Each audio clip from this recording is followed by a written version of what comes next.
Bonjour à tous et bienvenue sur Brut, votre nouveau média en ligne sur l'actualité politique et sociale.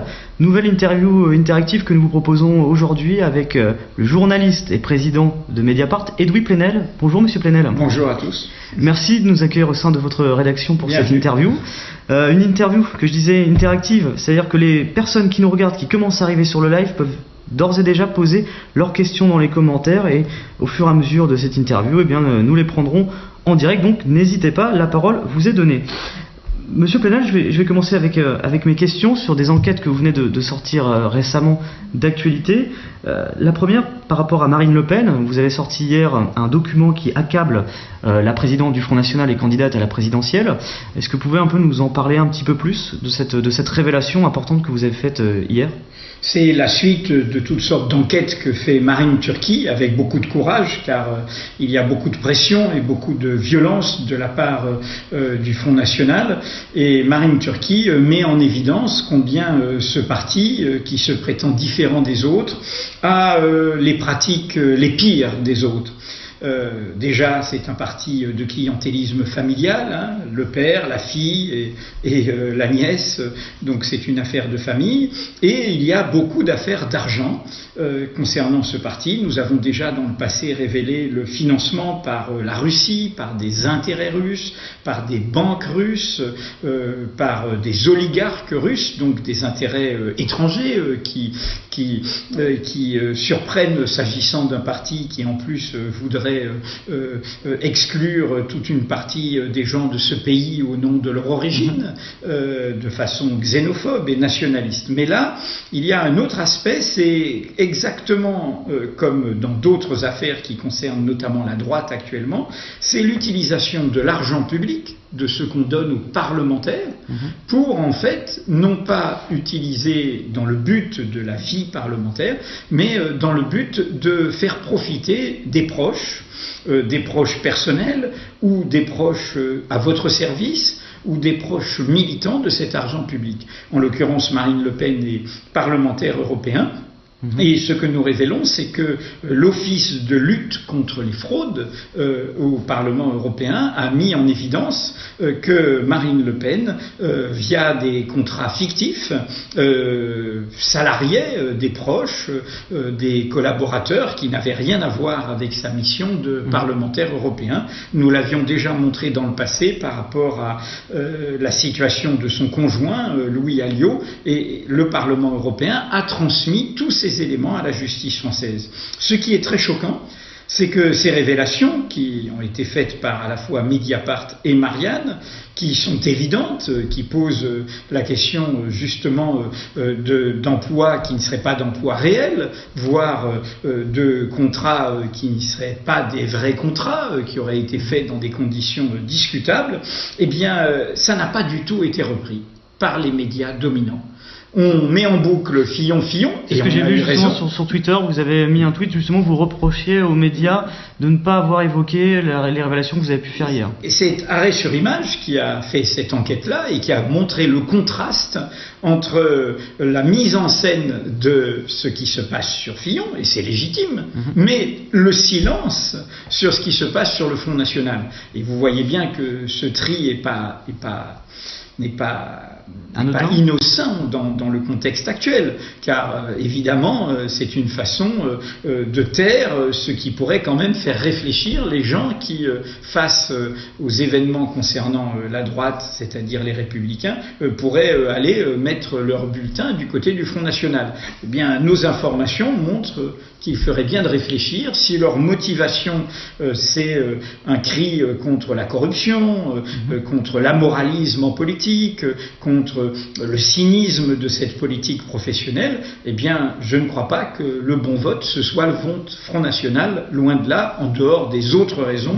qui, selon moi, ne devraient pas amener notamment des gens qui sont salariés à voter pour un parti qui est du côté des puissants, qui est du côté de l'injustice sociale, qui est du côté du libéralisme économique le plus débridé, bref, qui n'est pas le parti qui défend le peuple, contrairement à ce qu'il dit. Et vous parliez de pression, c'est-à-dire que lors de votre enquête, lorsque vous faites des enquêtes par rapport au Front National, vous subissez des pressions de la part de cadres du parti, de la part de... Depuis que nous avons commencé toutes ces révélations sur le financement du Front National, le Front National a décidé qu'il y avait un média qui était interdit dans ces réunions publiques. Les réunions publiques, je ne parle pas des réunions privées. Quand on fait un meeting, quand on fait campagne, bien c'est un événement public et le droit de la presse, c'est qu'on ne va pas trier dans les médias, que tous les médias, même ceux avec lesquels on n'est pas d'accord, ont le droit de venir couvrir. Eh bien il y a un média, Mediapart, il y en a un autre, Quotidien. Quotidien Voilà. Et avant le petit journal, donc Yann Barthès et son équipe. Donc les deux médias qui n'hésitent pas à poser les questions qui fâchent, à faire les révélations qui dérangent, sont interdits. C'est très grave.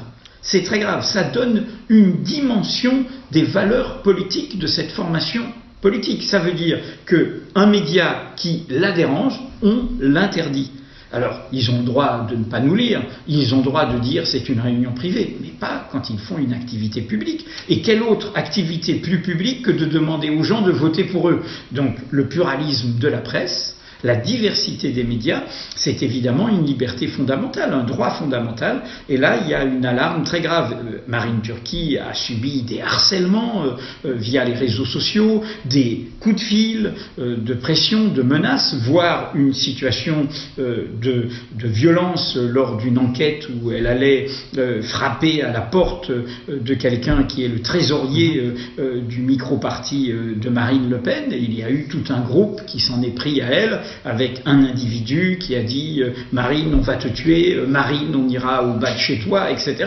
Bon, et nous avons même révélé sur Mediapart, et ça ne fait pas débat, que cette violence dans l'expression vis-à-vis de ceux qui ne sont pas d'accord, ou vis-à-vis des médias qui dérangent, c'est aussi une violence interne.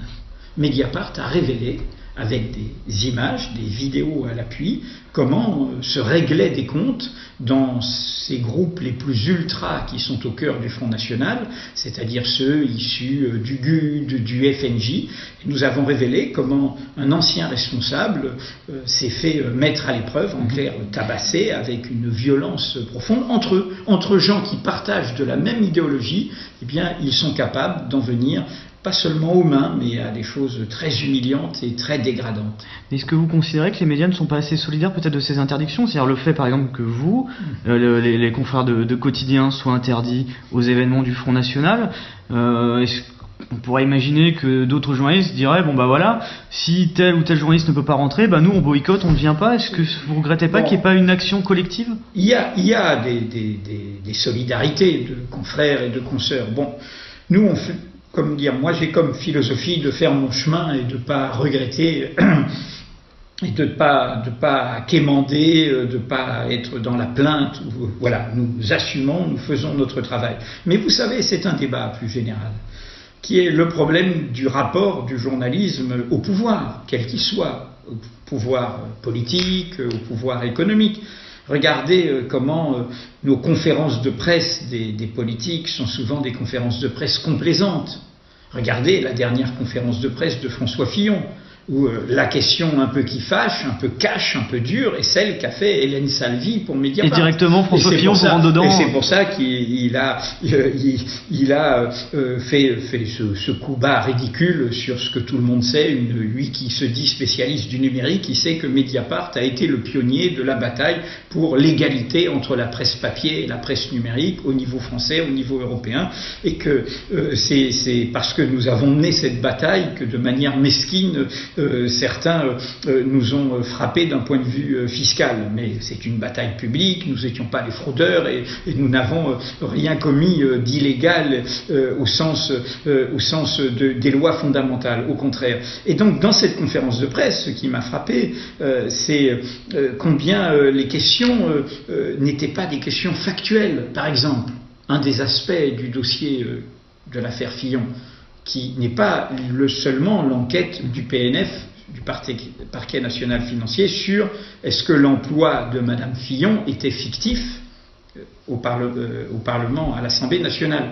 Mais il est établi que c'est M. Fillon qui demande à un milliardaire, M. Ladrette Lacharrière, de rémunérer son épouse pour une revue à laquelle elle enverra seulement quelques petites notices, dont 2 ont été publiées, et le directeur de cette revue, la Revue des Deux Mondes, dit qu'il ne l'a jamais vue. Et c'était un bon salaire, et ça fait vraiment emploi de complaisance, sinon fictif. Eh bien, cette question n'a même pas été posée. Je pense que, et nous le voyons aujourd'hui dans un autre pays, aux États-Unis, qui a pourtant une très grande tradition de liberté de la presse. Nous vivons une époque troublée, une époque incertaine, une époque des dangers sont nombreux. Et dans ce moment-là, vous le voyez bien, que ce soit à Moscou, que ce soit à Washington, que ce soit à Paris, il y a des gens qui, face à ça, disent « circuler, il n'y a rien à voir ». Et qui, du coup, pour faire taire les critiques, mais les critiques du peuple, les critiques du pluralisme de la vie politique, qu'est-ce qu'ils prennent? Ils prennent un bouc émissaire, et le bouc émissaire, c'est les médias.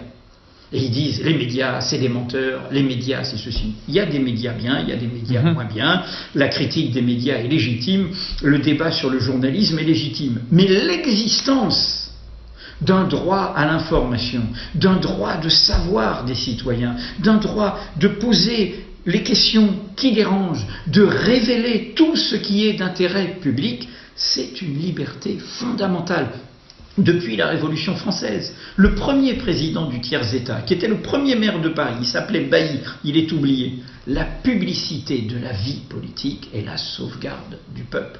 Tout ce qui est d'intérêt public doit être public. Car si moi, l'électeur, qui suis là avec mes problèmes personnels, mes problèmes de salaire, mes problèmes d'emploi, mes problèmes de chômage, mes problèmes, etc. Si moi, qui n'ai pas le temps forcément de tout, d'aller chercher par moi-même, si moi je ne sais pas, s'il n'y a plus cette pluralité de l'information, s'il n'y a plus cette indépendance de l'information, je vais voter comment? Je vais voter en étant aveugle. Et je vais peut-être voter en croyant des fadaises, en croyant des mensonges, en croyant des rumeurs. Et du coup, je vais voter pour mon pire ennemi, pour mon pire malheur. Vous voyez bien que pour cette question du peuple souverain, le fait de s'attaquer à la vitalité de l'information, c'est une façon de priver le peuple de la seule arme qu'il a, qui est ce droit de savoir pour voter de manière lucide. Car le droit de vote, c'est pas le fin mot de la démocratie. Vous savez, les dictatures, parfois, sont arrivées par l'élection. Hitler, et oui, il est arrivé dans un processus électoral, y compris le fascisme italien avant, mais après, il s'empare des institutions et il les brutalise. Donc, voter n'est pas la seule condition de la démocratie. La liberté de la presse, son pluralisme, son indépendance, sa vitalité, sa solidité, c'est beaucoup plus important pour moi que le droit de vote. Le rapport avec les médias, justement, il est compliqué. On le voit notamment aux États-Unis, Donald Trump qui tape sur les médias systématiquement, que ce soit en conférence, qui va même parfois refuser de répondre à des questions de journalistes. Ça donne finalement un climat qui est retranscrit vis-à-vis de la population, et on sent une défiance envers les médias traditionnels qui est à un niveau énorme, peut-être même jamais atteint. Enfin, peut-être votre avis là-dessus, mais comment faire pour redonner confiance en ceux qui aujourd'hui se sont détournés des médias parce que pour X ou Y raison, parce qu'on pense que ça ne montre pas la vérité, parce qu'on pense que les politiques, de par leur influence, tapent sur les journalistes. On l'a vu encore dernièrement, François Fillon, Jean-Pierre Raffarin, qui vont faire siffler des journalistes à un meeting. En France, ça a une influence. Comment, en tant que journaliste, on peut réussir à redonner confiance à ceux qui nous lisent ou qui nous regardent? En faisant 2 choses. La première, nous, journalistes, en faisant notre travail. Et notre travail, c'est de chercher des informations. Notre travail, c'est pas l'opinion. L'opinion, elle appartient à tout le monde. Nous sommes là sur Facebook. Aujourd'hui, grâce à la révolution numérique, les citoyens ont reconquis une liberté qui leur appartient, la liberté d'expression. Pour le meilleur et pour le pire, car la liberté d'expression, c'est aussi la possibilité de dire des bêtises. Mais ils n'ont plus besoin d'intermédiaires. Ils peuvent faire leur blog, ils peuvent faire leur post, ils peuvent faire leur tweet, ils peuvent exprimer leurs opinions directement. Le problème, et là c'est vraiment le point décisif, c'est une illusion de croire que la démocratie c'est simplement l'expression des opinions. Car si il n'y a que mon opinion et la vôtre, mon opinion contre la tienne, Donc mon préjugé contre le tien, ma croyance contre ta croyance, ma conviction contre ta conviction, mon identité contre ton identité, et ainsi de suite. Nous risquons de tomber dans la guerre de tous contre tous. Pour qu'il y ait une vitalité démocratique, pour qu'il y ait réellement une démocratie, il faut que le débat d'opinion se place dans une situation où au cœur du débat d'opinion, il n'y a pas les vérités d'opinion seulement, il y a les vérités de fait.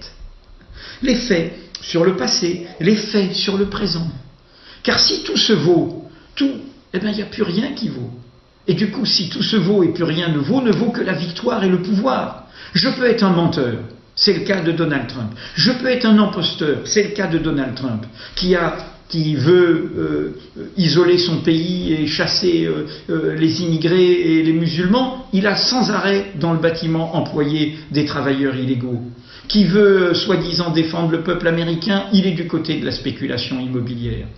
Qui non seulement s'en prend aux chicanos, aux musulmans, aux noirs, mais aux femmes, avec un sexisme, un machisme d'une violence. C'est un homme qui libère la violence, c'est une imposture politique, ce n'est pas un discours démocratique. Et donc, si on pense que c'est simplement les opinions qui valent, ça donne ce qui a produit M. Trump. Fox News, pas de vérité. Ils appellent ça la post-vérité. Quand il y a l'intronisation de M. Trump aux États-Unis, tous les médias, même des médias qui ne sont pas idéologiques, des médias qui font leur travail, simplement disent il n'y a vraiment pas beaucoup de monde à Washington. Il y a juste le noyau dur de Trump qui a un peu gagné par accident. Et lui, il dit non, les photos mentent. Il dit les photos mentent. Et ils disent 2 jours après, nous avons des faits alternatifs. C'est George Orwell, c'est 1984. C'est le totalitarisme, ça. Il n'y a plus de vérité. Ce que le pouvoir dit vrai, alors que c'est faux, doit être dit la vérité. Et la vraie vérité doit être dit mensonge. C'est un basculement.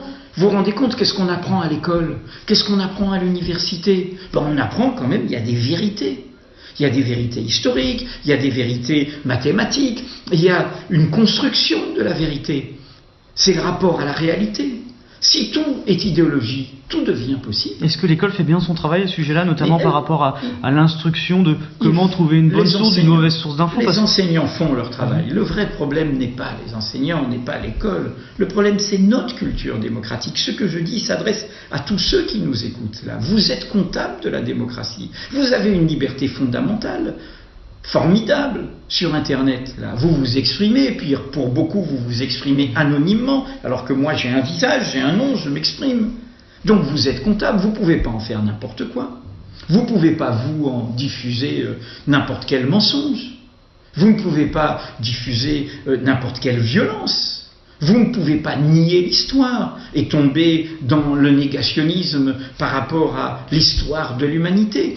Et vous ne pouvez pas considérer que vos convictions valent vérité. La démocratie, c'est cette rencontre avec des faits. On réfléchit, on regarde un problème, et le problème va me faire bouger, va me faire comprendre que je me suis peut-être trompé, va me faire réfléchir, va m'obliger à discuter avec d'autres. D'où la civilité aussi des échanges numériques. On ne doit pas s'insulter, on doit avoir une éthique, une nette éthique, une nette étiquette dans notre relation de fonctionnement. C'est très important, nous sommes tous des médias participatifs, et nous sommes à l'orée de ça, au début de cette civilisation-là. Alors, est-ce que cette civilisation, nous allons la gâcher en laissant tous les monstres, toutes les impostures, tous les mensonges, toutes les rumeurs venir?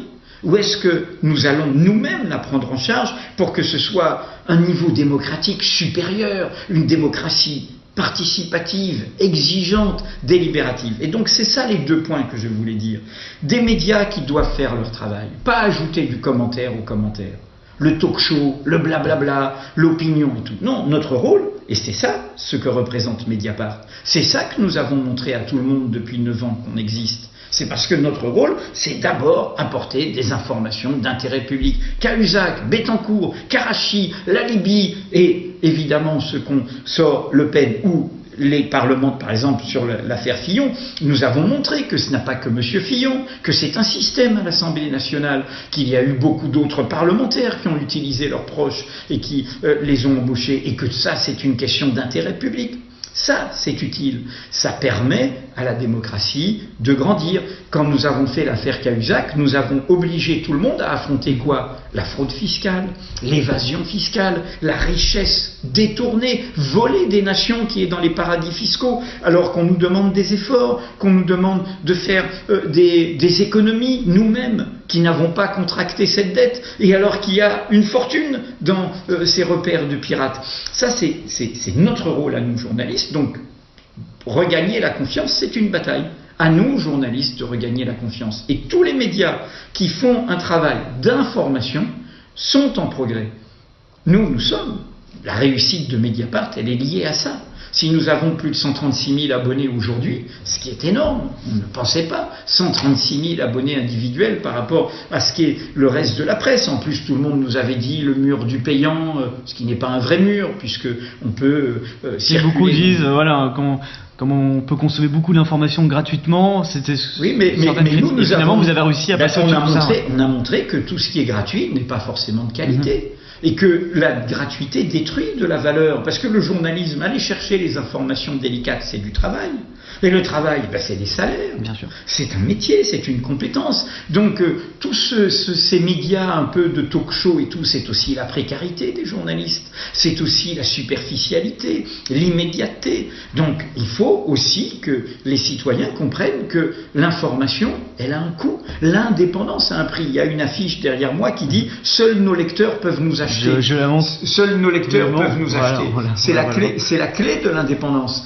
Et donc, je dis ça, il y a ça, cette responsabilité, et en ce sens, je le redis, vous avez raison, les journalistes doivent mener une bataille pour être dignes de leur métier et que les gens aient confiance en eux, surtout à l'ère des médias participatifs où ils n'ont pas les derniers mots. Donc c'est ce qu'on fait là, on peut discuter, on peut nous interpeller, on peut nous critiquer, mais la deuxième chose, je le redis, la démocratie nous requiert. Nous en sommes tous comptables. Et nous ne pouvons pas faire n'importe quoi avec ça. Et si nous faisons n'importe quoi avec ça, nous allons laisser, dans la période actuelle, s'imposer des imposteurs, des violents, des monstres, qui vont s'attaquer à nos libertés fondamentales, qui vont s'attaquer au service des intérêts les plus minoritaires, aux intérêts de ceux qui se sentent menacés, c'est-à-dire les prédateurs économiques, les oligarques. Vous avez bien vu que M. Trump, il a essayé de mettre dans sa poche son milieu, qui sont tous ces gens qui ont spéculé. Trump en est le symbole, c'est la spéculation immobilière. C'était quoi la crise économique avec les subprimes? C'était sur l'immobilier aux États-Unis, où on coinçait les pauvres dans des emprunts qu'ils ne pouvaient jamais rembourser. Et donc ce sont des gens qui dont la démagogie dangereuse et dont la haine de la démocratie est au service de leurs privilèges. Ils désignent des boucs émissaires, les médias, les musulmans, les étrangers, pour défendre des privilèges. Et tomber dans ce piège, c'est sincèrement préparer notre plus grand malheur. Alors justement, sortir de l'info, parfois ça peut avoir un coût humain, dans le sens où vous pouvez aussi être attaqué. Dernièrement, je sais que c'est votre fille qui a été la cible d'attaques sur sa vie, son parcours professionnel. Comment vous vivez ces choses-là? Parce que on s'attaque plus aux journalistes, on s'attaque à l'homme. Vous avez raison de poser cette question. Moi, vous savez, ça fait 41 ans que je fais ce métier. Tout le monde le sait, j'ai un itinéraire qui est celui de quelqu'un qui a révélé sans arrêt des mauvaises nouvelles qui dérangeaient les pouvoirs, que ce soit sous la gauche et sous la droite. Je n'ai pas eu un tripartisan quand c'est d'intérêt public, et ça ne m'a pas rendu cynique pour autant désabusé. Je révèle ce qui doit être révélé. Je l'ai fait sous François Mitterrand, je l'ai fait sous Jacques Chirac, je l'ai fait sous Nicolas Sarkozy, je l'ai fait sous François Hollande. J'ai été, et je suis souvent attaqué pour cela, comme Mediapart est attaqué pour cela. C'est parfois bas, c'est parfois profondément sale et relevant d'une totale calomnie. Par exemple, beaucoup l'ont oublié, mais quand j'ai révélé toutes les affaires de François Mitterrand et qu'a eu lieu le procès du cabinet noir qui faisait des écoutes illégales au service de François Mitterrand, ils ont inventé une légende disant que j'étais un agent de la CIA, bienvenue à l'officine, un agent des services secrets américains. Alors au début, j'étais pour eux, dans les années 80, vous n'étiez pas né, j'étais un agent du KGB, des services secrets russes. Enfin bref, tout ça est un mensonge, tout ça est une calomnie pure et simple. Mais moi, journaliste, j'ai le cuir épais. Et j'ai toujours dit qu'en tant que journaliste, s'agissant des attaques me visant, je dois avoir la morale d'un boxeur. Et quand c'est votre famille, comment on fait justement pour la protéger? Voilà, parce que quand on est nous-mêmes attaqués, on a la morale d'un boxeur, c'est qu'on doit savoir encaisser avant de donner des coups. Là, ce qui s'est passé sur ma fille, qui est une personne que tout le milieu de ceux qui luttent contre le VIH, contre le sida, connaît depuis plus d'une décennie qu'elle travaille dans ce secteur, y compris des élus, les républicains, des élus de droite qui connaissent tout son travail. Il y a eu un texte fait par l'ensemble des associations de lutte contre le sida jusqu'au SIDAction, qui est quand même le truc le plus populaire dans la lutte contre le sida pour la défendre.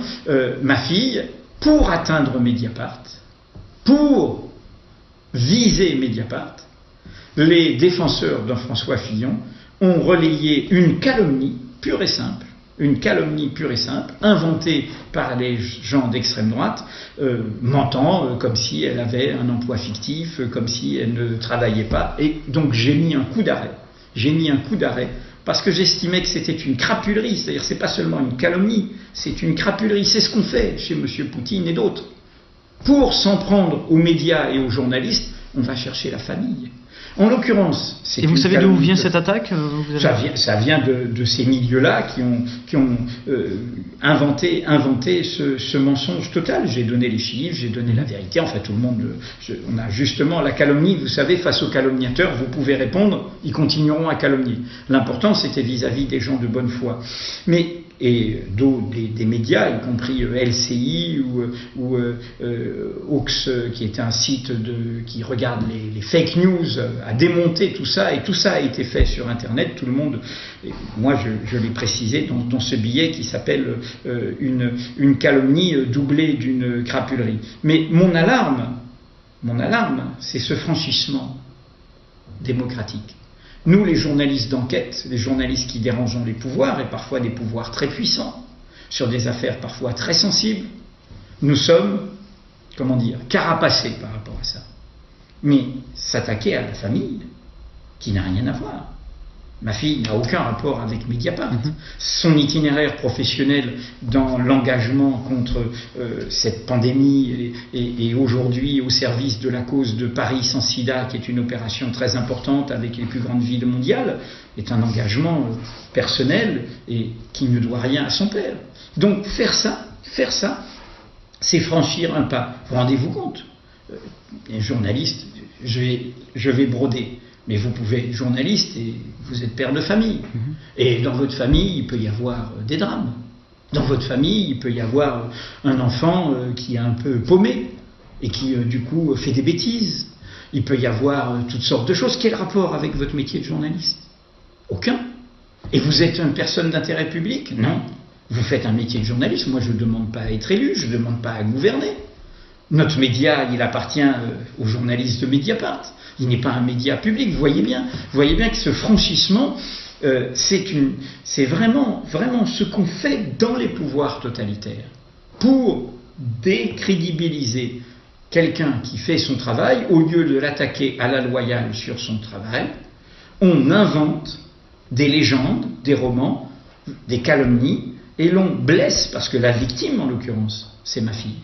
Et donc, c'est pour ça, alors qu'elle aurait volontiers échappé à cette médiatisation, que j'ai fait cette mise au point qui a permis que, encore une fois, l'ensemble de ceux qui militent dans le secteur de la lutte contre le sida disent clairement, ils ont fait un très beau texte qui est une interpellation d'ailleurs de François Fillon et de ses soutiens en disant écoutez, on laisse tomber cette calomnie, mais maintenant parlons de ce que vous faites pour la lutte contre le sida, car vous savez que cette épidémie concerne toujours beaucoup de monde, qu'elle est toujours menaçante et qu'elle est au cœur d'enjeux de santé publique sur lesquels il faut évidemment se mobiliser.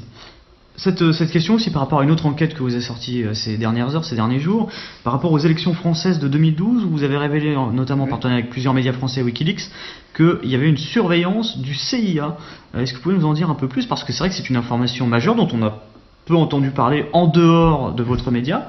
Est-ce que vous pouvez justement nous en dire un petit peu plus? C'est la suite d'une enquête de révélation qu'on a faite il y a 2 ans. Et à l'époque, comme c'était avec d'autres partenaires, ce document, nous l'avons déjà depuis 2 ans. Et nous voulions le sortir il y a 2 ans.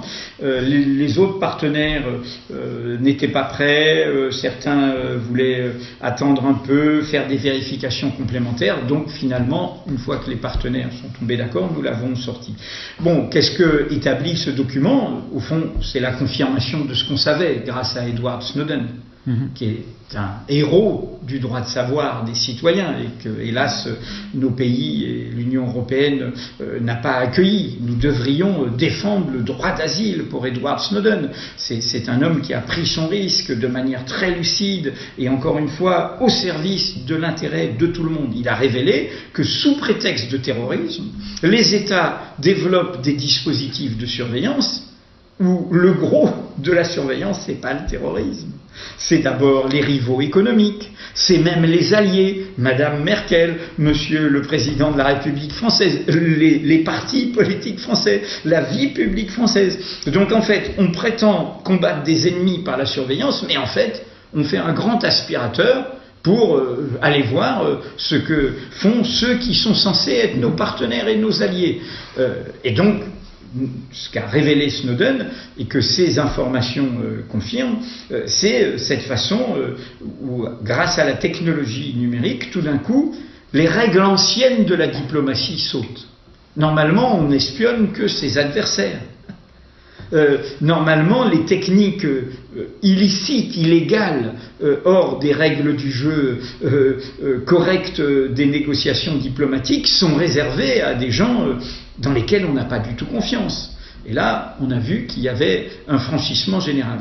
Alors, ces révélations sur la CIA concernent une alerte qu'il faut avoir, puisque vous voyez bien que toutes les puissances, il ne faut pas être naïf, toutes les puissances sont tentées par la révolution numérique pour utiliser ces armes à des fins de surveillance. Du coup, mais c'est une surveillance ou ça peut aller jusqu'à une influence? Mais bien sûr, quand il y a surveillance, il y a tentation d'influer. Si d'abord vous savez quelles sont les intentions de l'autre avant qu'il agisse, vous pouvez déjà agir différemment. Vous pouvez déjà créer des leurs. Et puis par ailleurs, il peut y avoir la tentation, et on l'a vu là, ce n'était pas la CIA, mais c'est plutôt les services extérieurs russes. On l'a vu évidemment dans la présidentielle américaine, où c'est documenté aujourd'hui. On parle de la Russie. En ce moment, il y a beaucoup de médias qui font des enquêtes par rapport à ces médias qui s'implantent en France. On pense à RT France, Sputnik ou d'autres chaînes russes qui sont très présentes sur le terrain en France. Il y a eu beaucoup d'articles justement à ce sujet-là. Vous, quel est votre point de vue sur ces médias-là qui Ce sont des médias d'influence étatique. Il y avait, au temps de la guerre froide, il y avait la radio Free America. C'était des médias d'influence étatique de la puissance américaine. Aujourd'hui, il y a la même chose du côté de la stratégie d'influence de la Russie de Poutine. Mais pour vous, ces médias-là, c'est une influence malhonnête, honnête ? Ce sont des médias d'influence étatique, donc ce ne sont pas des médias indépendants, ce sont des médias qui servent les intérêts de la puissance. Donc pour moi, ce n'est pas ça le journalisme. Le journalisme, c'est encore une fois être au service du public. C'est pas être au service d'un État. C'est pas être au service d'un président.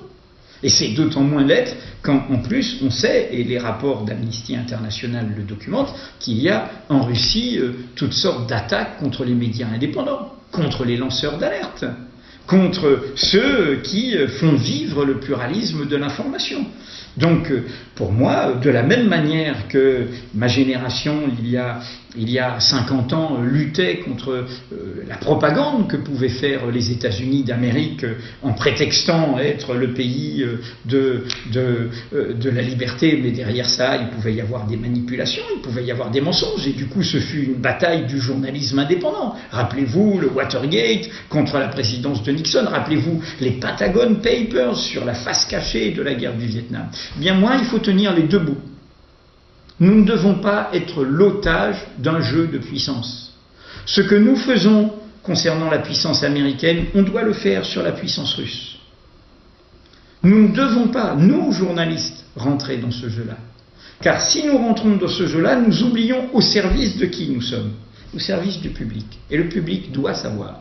Et il doit savoir aussi ce que fait la Russie de Poutine, comme il doit savoir ce que fait les États-Unis de Trump, comme il doit savoir ce que fait notre État ici. Pour moi, le journalisme, il est du côté de la liberté. Il est libertaire, par essence. Il est du côté de cette liberté face au pouvoir. Et il y a deux pouvoirs. Il y a la puissance étatique, qui parfois est tentée de confisquer la volonté populaire. Et puis il y a la puissance économique, de l'argent, avec aujourd'hui sa dimension sans frontières, qui peut s'imbriquer totalement, et qui est totalement cynique, qui peut faire des arrangements sur le dos des peuples. Ne jamais oublier les peuples. C'est un débat qui a agité beaucoup les réseaux sociaux au moment de la Syrie. Bien sûr que c'est très compliqué la situation syrienne. C'est très compliqué d'avoir des... il y avait des infos qui partaient dans tous les sens.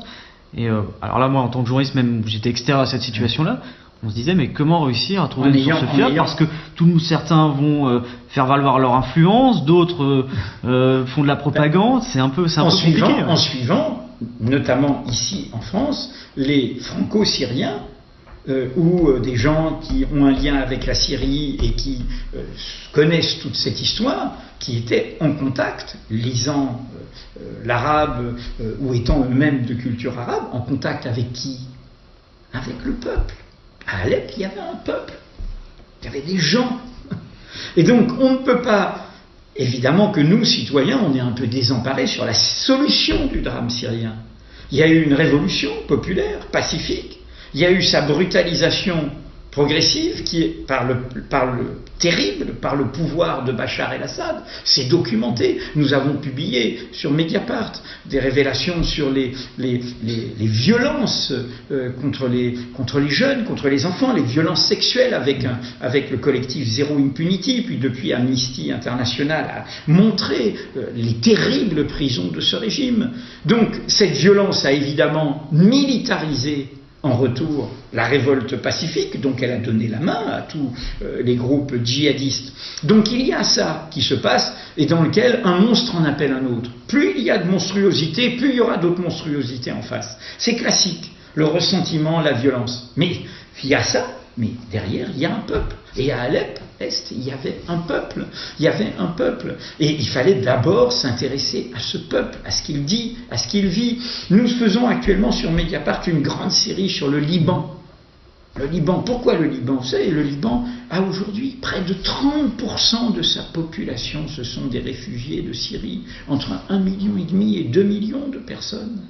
Donc il faut aller voir comment ce pays tient. Est-ce qu'il arrive à tenir? Comment ça se passe? Alors qu'une partie des composantes politiques du Liban est engagée sur le front syrien, c'est-à-dire c'est le cas du Hezbollah, qui se présente comme un parti de la résistance face à Israël, est aujourd'hui aux côtés d'un dictateur, Bachar el-Assad, en Syrie, avec son armée, ses milices militaires. Donc il faut toujours essayer de comprendre. Et pour comprendre, ni rire, ni pleurer, comprendre, c'était une formule du philosophe Spinoza, pour comprendre, il faut toujours se placer du point de vue de ceux qui vivent la situation, de ceux qui la subissent. Le journaliste, s'il se met en dessus, s'il se met par-dessus les gens, il va être tenté d'épouser le point de vue partisan, le point de vue idéologue, le point de vue qui fait rentrer les choses dans les cases. Je dis souvent dans le journalisme, vous savez, être journaliste, et parfois on m'a dit « Ah, tu le fais pas assez », souvent. Bon, et c'est normal. Quand je dis quelque chose, c'est normal de me l'opposer. Je dis « Être journaliste, c'est savoir penser contre soi-même ». On a tous des convictions. On a tous des repères, des préjugés, une histoire. Quelle est la beauté de notre métier? C'est que justement, on doit pouvoir échapper à ça. Parce qu'on va sur le terrain. Parce qu'on peut aller un jour dans les palais nationaux voir des gens sous les dorures, mais le lendemain être dans un camp de réfugiés. On doit voir des situations sociales, humaines très différentes. Et du coup, on va réfléchir. Et du coup, on va découvrir des réalités qui vont nous faire réfléchir. Et on va les montrer aux gens en leur disant « Vous voyez, c'est plus compliqué qu'on ne pensait ». Et ça, c'est c'est quelque chose de très important parce que c'est l'apprentissage de la liberté. On n'est pas prisonnier de son origine, on n'est pas prisonnier de sa condition. On peut toujours bouger. C'est d'ailleurs la promesse de l'éducation. L'éducation, c'est avoir des armes qui nous permettent de découvrir d'autres mondes, d'autres peuples. On apprend des langues, tout d'un coup, en apprenant des langues, on découvre une autre culture, une autre histoire. C'est pour ça que c'est une richesse d'avoir plusieurs histoires, plusieurs identités. C'est un des combats que Mediapart mène. Nous, on est un média sans frontières. Et on a toujours combattu ceux qui sont du côté des identités closes, fermées. Toutes nos histoires, y compris humaines, personnelles, nous sommes faits d'identités multiples, d'identités plurielles. Et c'est pour ça que nous serons toujours en travers de ceux qui stigmatisent une partie de notre peuple à raison de son origine, de sa couleur de peau, de sa croyance. Car ça, c'est la rupture fondamentale avec la première phrase de la Déclaration des droits de l'homme. Nous naissons libres et égaux en droit. Quelle que soit notre condition, quel que soit notre sexe, quelle que soit notre religion, quelle que soit notre apparence. C'est ça la promesse d'émancipation. Revenons sur la politique française, après cette parenthèse sur l'international, les droits de l'homme. Sur la politique française, on est sur une année de présidentielle. On a cette question de Thierry, qui est un commentaire qu'on lit beaucoup sur les réseaux sociaux en parlant d'Emmanuel Macron comme un candidat des médias. Est-ce que pour vous, vous partagez cette opinion, cet avis ? Non, je ne pense pas. Je ne pense pas depuis qu'il est venu justement chez nous, quelque temps avant de déclarer officiellement sa candidature. Vous savez qu'on fait des lives hebdomadaires sur Mediapart. Il y a rendez-vous tous les mercredis soirs en direct sur Facebook et sur YouTube et sur Mediapart. Et il est venu pendant un exercice qui n'est pas évident, c'était 2h30, il n'y a pas de pause pub, 2h30, et à Mediapart, comme vous savez, il y a les questions qui fâchent. Et là, après, nous, notre but, c'est pas de marquer des points. Nous, on fait les questions qui fâchent, et on voit si la personne a quelque chose dans le ventre. Après, on est d'accord ou pas d'accord avec le contenu de ses réponses. Mais on voit s'il renvoie les balles. Cet exercice est impitoyable. Je me souviens, Manuel Valls l'a fait avant de devenir Premier ministre. Il était là avec ses feuilles, il était court, il était sec, il était langue de bois. Ça, il ne tenait pas la distance. Là, on a vu Macron. On peut ne pas être d'accord. Et à Mediapart, nous publions beaucoup d'articles critiques sur sa campagne, etc. Mais nous avons vu qu'il en avait dans le ventre. Alors qu'est-ce que je veux dire ? Macron est ce qu'il est. Il vient de ce système, il a été à la Banque Rothschild, il a été à l'Élysée, il est hyper capé, etc. Tout ce que nous savons. Bon, il est jeune, par ailleurs, il a moins de 40 ans, etc. Macron, quel espace occupe-t-il ? Il occupe un espace qui est libéré par la crise de la gauche et la crise de la droite. Et il s'engouffre dans cette brèche. Le bilan du quinquennat de Hollande, qui est en partie le sien, est désastreux. Et lui a eu l'habileté de s'en libérer avant les autres. Certains disent que finalement il représente le Parti Socialiste de façon déguisée. Non, justement, vraiment, le Parti Socialiste a un candidat qui s'appelle Benoît Hamon, et ils sont bien embêtés par ça. Donc il s'est libéré, je vais vous dire où je veux aller de là. Il s'est libéré sur ce créneau-là, et hop, il y va en ayant, sur beaucoup de questions de société, des positions parfois plus progressistes que n'a eu le Parti Socialiste au pouvoir avec Manuel Valls et François Hollande, sur les questions de la diversité, sur les questions de l'islamophobie, et là tout récemment, vous l'avez vu, sur la question du colonialisme en Algérie. Et puis de l'autre côté, il y a la crise de la droite. Emmanuel Macron n'est pas en rupture avec le capitalisme et avec les grands intérêts économiques. Et ces gens-là, qui ont leurs intérêts à défendre, ils se disent, mais le désordre à droite, normalement c'est à droite qu'on défend les intérêts des puissants, les intérêts de l'argent. Puis, même si ça a contaminé la gauche aussi, mais c'est le réflexe. Et puis là, ils se disent, tiens, il nous faut une candidature de remplacement. Alors, par ce double mouvement, quel est ce que veut occuper Emmanuel Macron ? Et ça, c'est important de comprendre ça. En France, nous avons une fragilité démocratique, qui est ce qu'on appelle, de manière un peu historique, parfois trop savante, le bonapartisme. On cherche toujours un Bonaparte, Napoléon. Napoléon III, Napoléon Ier, Napoléon III, Charles de Gaulle, d'autres moments, le général Boulanger, c'était sous la Troisième République, et même Pétain, en 1940, c'était vu comme un Bonaparte. C'est-à-dire quoi ? Quelqu'un qui est au-dessus des partis, quelqu'un qui ramasse à droite, qui ramasse à gauche, et qui va sauver l'essentiel du pouvoir et de la débâcle qui s'annonce. Nous sommes dans cette culture française qui est ce que j'appelle la culture du présidentialisme, où on réduit la volonté de tous au choix d'un seul. Donc Macron, il s'engouffre dans cet espace, sur fond de crise générale des partis politiques. Et honnêtement, il a des chances de gagner, vous pensez ? Je ne prédis pas l'avenir. Moi, vous savez ce que j'ai dit à Mediapart en septembre, l'équipe était déprimée, ils ont votre âge, ils se disaient mais qu'est-ce que c'est cette campagne, on va avoir Sarkozy, Hollande, Le Pen, ça va être ennuyeux les mêmes et tout. Et finalement j'ai dit non, hashtag, rien ne se passera comme prévu. Rien ne se passera comme prévu. Vous avez eu la suite, Cécile Duflot, hop, sorti. Après Juppé, Sarkozy, sorti. Après Hollande, avec Manuel Valls qui est venu lui serrer le cou dans la dernière ligne droite, sorti. Et puis maintenant, Fillon. Et puis finalement Hamon qui sort et c'est pas Montebourg et c'est pas Valls qui aussi sortent du paysage. Et vous justement les sondages, vous êtes à l'encontre de ça? On ne commente ni ne commande, Mediapart ne commente ni ne commande de sondage. Alors en même temps il y a des réalités qu'il n'y a pas besoin de sondage pour voir. Ce paysage désastreux est totalement pain béni pour le Front National. Béni. Moi, justement, les déboires de François Fillon, ça peut pas. C'est cette question qu'on a vue notamment sur le live, qui disait les déboires de François Fillon, qui reprend certaines idées vraiment très à droite. Est-ce que ces déboires ne peuvent pas justement pousser un certain électorat à se dire François Fillon, ça va pas le faire, il ira pas au second tour, donc on va porter dès maintenant notre voix sur Marine Le Pen. Mais c'est la responsabilité très grave qu'a pris François Fillon en ne s'appliquant pas ce qu'il disait à Jean-François Copé au moment de l'affaire Big Malion. Au moment de l'affaire Big Malion, Fillon dit à Copé, tu dois te mettre en retrait. C'est pas ta question d'innocence, et d'ailleurs Jean-François Copé n'a pas été mis en examen dans l'affaire Big Malion, mais il lui dit, pour sauver ta famille politique, tu dois te mettre en retrait. C'est exactement ce qu'il aurait dû faire là. Et il ne le fait pas. Et en ne faisant pas ça, il crée la situation des vases communicants de son électorat avec le Front National. Si le Front National fait un très fort score, plus fort qu'aux autres présidentielles, le premier responsable dans la dernière ligne droite est François Fillon. Il y en a d'autres. Évidemment, le bilan, quand la gauche fait un quinquennat désastreux comme celui-là, elle en est aussi comptable. Mais François Fillon, là, a une responsabilité immense. Et la droite qui l'a laissé faire, qui n'a pas eu le courage de lui dire « écoute, ce n'est pas possible », elle accroît cette rupture qu'avait incarnée le sarkozysme.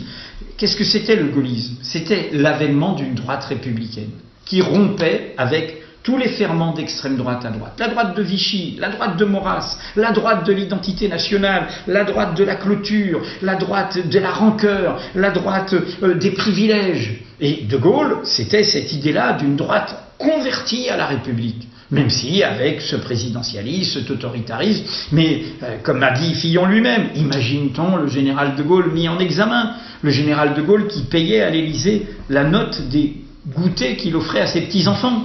Il refusait de les inviter sur les frais de l'argent public. Il avait une haute vision conservatrice, traditionnelle, tout ce qu'on veut, mais de ce que c'est que l'intérêt de l'État. Et donc, là, à partir du moment où M. Fillon est pris sur le terrain même où il se revendiquait, rendez-vous compte, François Fillon qui veut demander des efforts, qui veut supprimer des fonctionnaires, qui veut dire qu'on se serait gobergé pendant 40 ans et que maintenant on devrait payer la note. Et du coup, avec ses affaires, ça le rend son discours inaudible. Comment il va nous demander des efforts, ce type alors qu'on voit qu'il a toutes sortes de milliardaires derrière lui et qu'il a lui-même utilisé de l'argent public au bénéfice de sa famille. Qu'est-ce que c'est que ces emplois familiaux? Qu'est-ce que c'est que cette façon de faire? Et il a reconnu tout ça. Et il dit juste, ah oui, je m'aperçois que l'opinion a changé. Ah bon? Mais un politique, c'est celui qui varie avec l'opinion. Est-ce qu'on peut s'excuser et rester dans la campagne? C'est compatible, comme il l'a fait? C'est leur problème. C'est le problème de la droite. Moi, je pense, encore une fois, que François Fillon aurait dû se mettre en retrait. J'ai dit la même chose au moment de Cahuzac. Cahuzac a pris en otage le gouvernement auquel il appartenait pour se défendre. J'ai dit, à partir du moment où nous avons révélé des faits, s'il veut se défendre, il se défend, mais hors du gouvernement. Parce imaginons on prend en otage. Mais après, il y a aussi la présomption d'innocence. Imaginons derrière, imaginons il se mettra en retrait maintenant, dans 4-5 mois, c'est classé sans suite. Ça aura finalement eu un impact énorme sur une personne qui serait innocente. Je dis bien dans le cas où ça arriverait, mais il y a aussi cet angle-là qui peut être à prendre en compte. Mais vous voyez bien que ce n'est pas quand on a des fonctions publiques avec un pouvoir immense et qu'on doit se défendre sur quelque chose qui vous concerne personnellement, eh bien on ne doit pas mélanger les choses. Moindre suspicion, du coup on doit se mettre... Quand ce sont des faits cohérents, établis, là en plus il les a reconnus. Et je suis désolé, il n'a pas dit c'est des menteries. Il a dit c'est vrai. Mais c'est légal. Mais excusez-moi, on va voir si c'est légal d'abord. Parce qu'il ne répond pas, comme vous le savez, sur la réalité de l'emploi. C'est le vrai enjeu. Il y a encore beaucoup d'éléments à élucider aujourd'hui. C'est le vrai enjeu. Et puis, qui a signé les contrats? Est-ce que les contrats existent? Par qui ils ont été signés? Par qui? Toutes les procédures. On va voir. Et vous voyez bien que le parquet national financier a dit hier qu'eux, ils considéraient qu'il y avait des éléments. C'est pour ça que l'enquête continue. Il n'y aura pas de classement sans suite. Donc, dans ce cas-là, on ne prend pas en otage la République. Parce que tout le monde comprenne, il veut être en campagne pour être président de la République. Et vous savez quelle est la conséquence quand on est président de la République? On est inatteignable à un type pendant 5 ans, qui a la bombe atomique, qui a le droit de faire la guerre, qui transforme la majorité parlementaire en majorité présidentielle, qui est dans ce verticalisme, dans cette bulle, et il est hors du droit commun. Vous voyez bien que c'est une situation intenable. Et donc, il n'y a même pas de procédure réelle d'impeachment comme il y a aux États-Unis. Et donc, je pense que là, cette prise en otage de sa propre famille politique par François Fillon n'est pas une bonne nouvelle pour la droite, pour les élus de droite, y compris pour cette famille politique qui a évidemment le droit et la légitimité d'être représentée. C'est non seulement aller dans le mur, mais c'est faire le lit de l'extrême droite, c'est lui passer la main. On a cette question qui revient beaucoup sur Facebook Live au début de ce direct, que j'ai également, c'est par rapport à l'affaire de Théo, dont on parle beaucoup depuis 2 semaines maintenant. Dans un premier temps, j'aimerais bien avoir votre point de vue par rapport à cette affaire qui fait couler beaucoup d'encre et beaucoup d'émotions également dans les banlieues. Il y a de quoi. Vous savez, sur Mediapart, Michael Achtenberg hier a fait une enquête en ramassant tous les témoignages possibles de spécialistes, d'acteurs de terrain, de juristes, d'avocats et tout. L'ordinaire des contrôles d'identité, s'agissant de notre jeunesse d'apparence différente de la norme majoritaire, c'est-à-dire ayant l'air arabe, ayant une peau noire, est un scandale. La palpation des zones érogènes, le doigt qui se balade, la matraque qui se balade. Nous avons écrit tout ça hier. C'est terrible. C'est-à-dire que c'est une humiliation. Les mots, comme l'a dit ce déshonneur de la police, ce monsieur parlant de bamboula, disant bon, c'est encore correct. C'est ordinaire. Voir les insultes homophobes, évidemment, PD. C'est une honte pour notre pays au XXIe siècle. Qu'est-ce que c'est pour un jeune le rapport à la police? C'est le premier rapport à l'autorité. L'autorité étatique, la loi. Et si la loi est ordinairement injuste, ordinairement violente, ordinairement humiliante. Nous avions publié au tout début de Mediapart, c'était un de nos premiers scoops. Et je suis assez fier de ça parce que c'était un scoop. Vous savez, il y avait 2 médias. Il y avait Mediapart en France et vous savez l'autre, le New York Times aux États-Unis. Pourquoi? Parce que c'était une enquête internationale, financée par des ONG, qui a été faite par des chercheurs français, ici, à Paris, dans le métro, à Châtelet, en plein plan Vigipirate, où si les gens ont des gros sacs, il faut vérifier et tout. Et ils regardaient là, et avec leur portable, ils avaient des codes pour noter qui était contrôlé. C'était simple. Quelqu'un qui a l'air d'un jeune, genre j'ai une parka comme ça, il a le type d'une jeune comme ça, et contrôlé... je sais pas, plus d'une dizaine de fois de plus que la normale. Quelqu'un qui a l'air musulman, quelqu'un qui a l'air arabe, quelqu'un qui a l'air noir et tout. C'est ordinaire. Or, je rappelle juste que cet acte policier est celui, et c'est là on est au cœur du drame, du bilan de cette présidence, car tout ça est documenté depuis très longtemps. Et cet acte policier est le seul acte qui aujourd'hui ne laisse pas de traces. C'est-à-dire que les policiers peuvent faire des saloperies quand ils en font. J'espère que tous ne le font pas. J'ai été longtemps rubricaire police et je sais qu'il y a des policiers. L'IGPN pour vous est passée indépendante, par exemple? Non, bien sûr. Et puis surtout, c'est nous politiques qui n'ont pas fait leur travail là. Parce que tout ça est documenté par tous les gens de bonne foi. Les syndicalistes républicains le disent. Le défenseur des droits, M. Jacques Toubon, qui n'est pas un agité démagogique, le dit. La commission consultative des droits de l'homme le dit. Tout le monde le dit.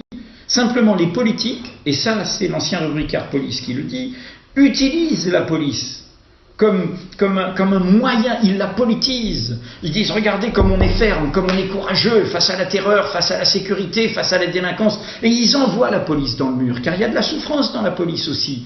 Et je vous dis ça parce que, rappelez-vous, il y avait une disposition. La majorité des Français ont voté pour un président en 2012, qui avait 60 propositions. 60 engagements. Et l'engagement numéro 30, vous le connaissez, c'est le récépissé.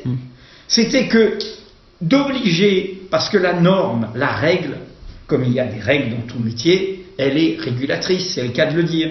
C'est d'obliger les policiers à pouvoir légitimer le contrôle d'identité. Car quand il y a eu les condamnations récentes de l'État français sur des contrôles aux faciès, c'est qu'il a été prouvé que des jeunes diplômés, des jeunes ingénieurs qui ont eu le courage de porter plainte étaient régulièrement contrôlés tout simplement parce qu'ils avaient la peau noire ou l'air arabe. Et ça a été prouvé. Il n'y avait aucune raison,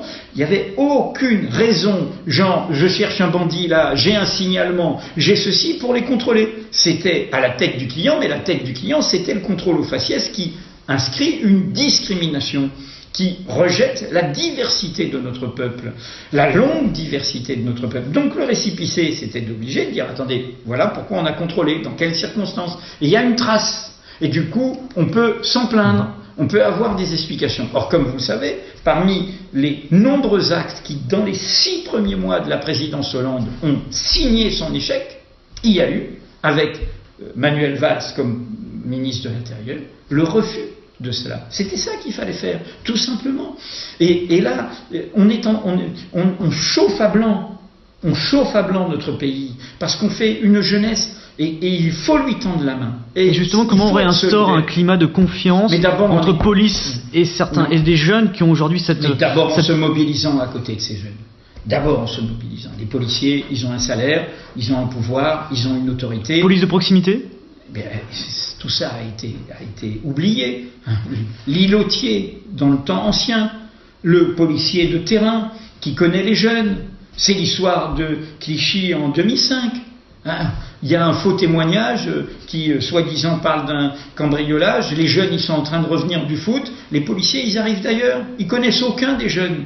La vieille règle de la police de prévention, c'est que le policier qui arrive tout seul, d'abord, c'est ça, le truc, il connaît les jeunes. Il dit arrêtez, je les connais. Et puis s'il voit que c'est plus compliqué, que c'est autre chose, là il appelle des collègues. Là il déboule, et c'est comme ça que Ziad et Bouna sont morts électrocutés, par peur de la police. La peur de la police. Ben non, c'est pas la confiance, ça.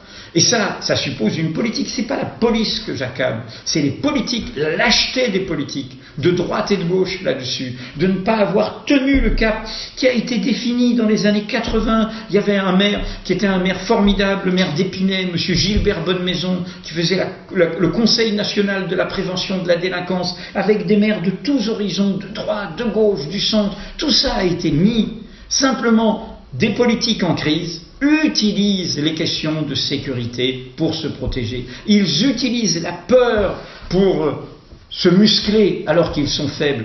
Et donc, ce que je crois que nous devons faire dans l'immédiat, et il y a d'ailleurs un rassemblement demain après-midi, je crois, à la République, appelé par toutes sortes d'organisations, la Ligue des droits de l'homme et tous les collectifs. Il faut d'abord être solidaire de cette jeunesse. Il ne faut pas la laisser seule. Il ne faut pas la laisser à elle-même. Il faut lui montrer qu'on est à ses côtés. Que c'est pas parce que nous sommes privilégiés, que nous sommes dans une condition sociale privilégiée ici, dans le 12e arrondissement, dans la couleur de peau dominante, qui se croit dominante. Mais le souci des minorités, moi j'ai été formé là-dedans. J'ai grandi aux Antilles et en Algérie. Mon histoire, je suis français, mais mon histoire, elle inclut les Antilles et l'Algérie, qui m'ont fait ce que je suis.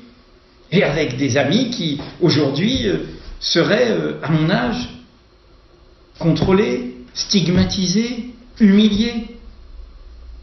Et donc, je pense que nous devons être totalement de leur côté. Et justement, par rapport au banlieue, c'est un échec sur des décennies, ça revient tout le temps au présidentiel, on va faire ceci, des plans pour les jeunes, etc. Mais on se rend compte qu'au final, ça reste compliqué. Qu'est-ce qu'on peut faire justement déjà, pour... écouter les populations quand vous allez sur le terrain, dans les quartiers. Qu'est-ce que vous trouvez? Vous trouvez une inventivité formidable. Vous trouvez des solidarités, c'est-à-dire que la vision que donnent les médias dominants qui y viennent ponctuellement comme ça, en n'habitant pas, en ne connaissant pas. Nous, on le vit avec Mediapart, où on va sur le terrain, où on est souvent invité à faire des conférences. C'est vrai qu'il y a beaucoup de médias qui reprochaient. Moi, j'ai couvert ce qui s'est passé ces derniers jours du côté d'Aulnay ou de Bobigny.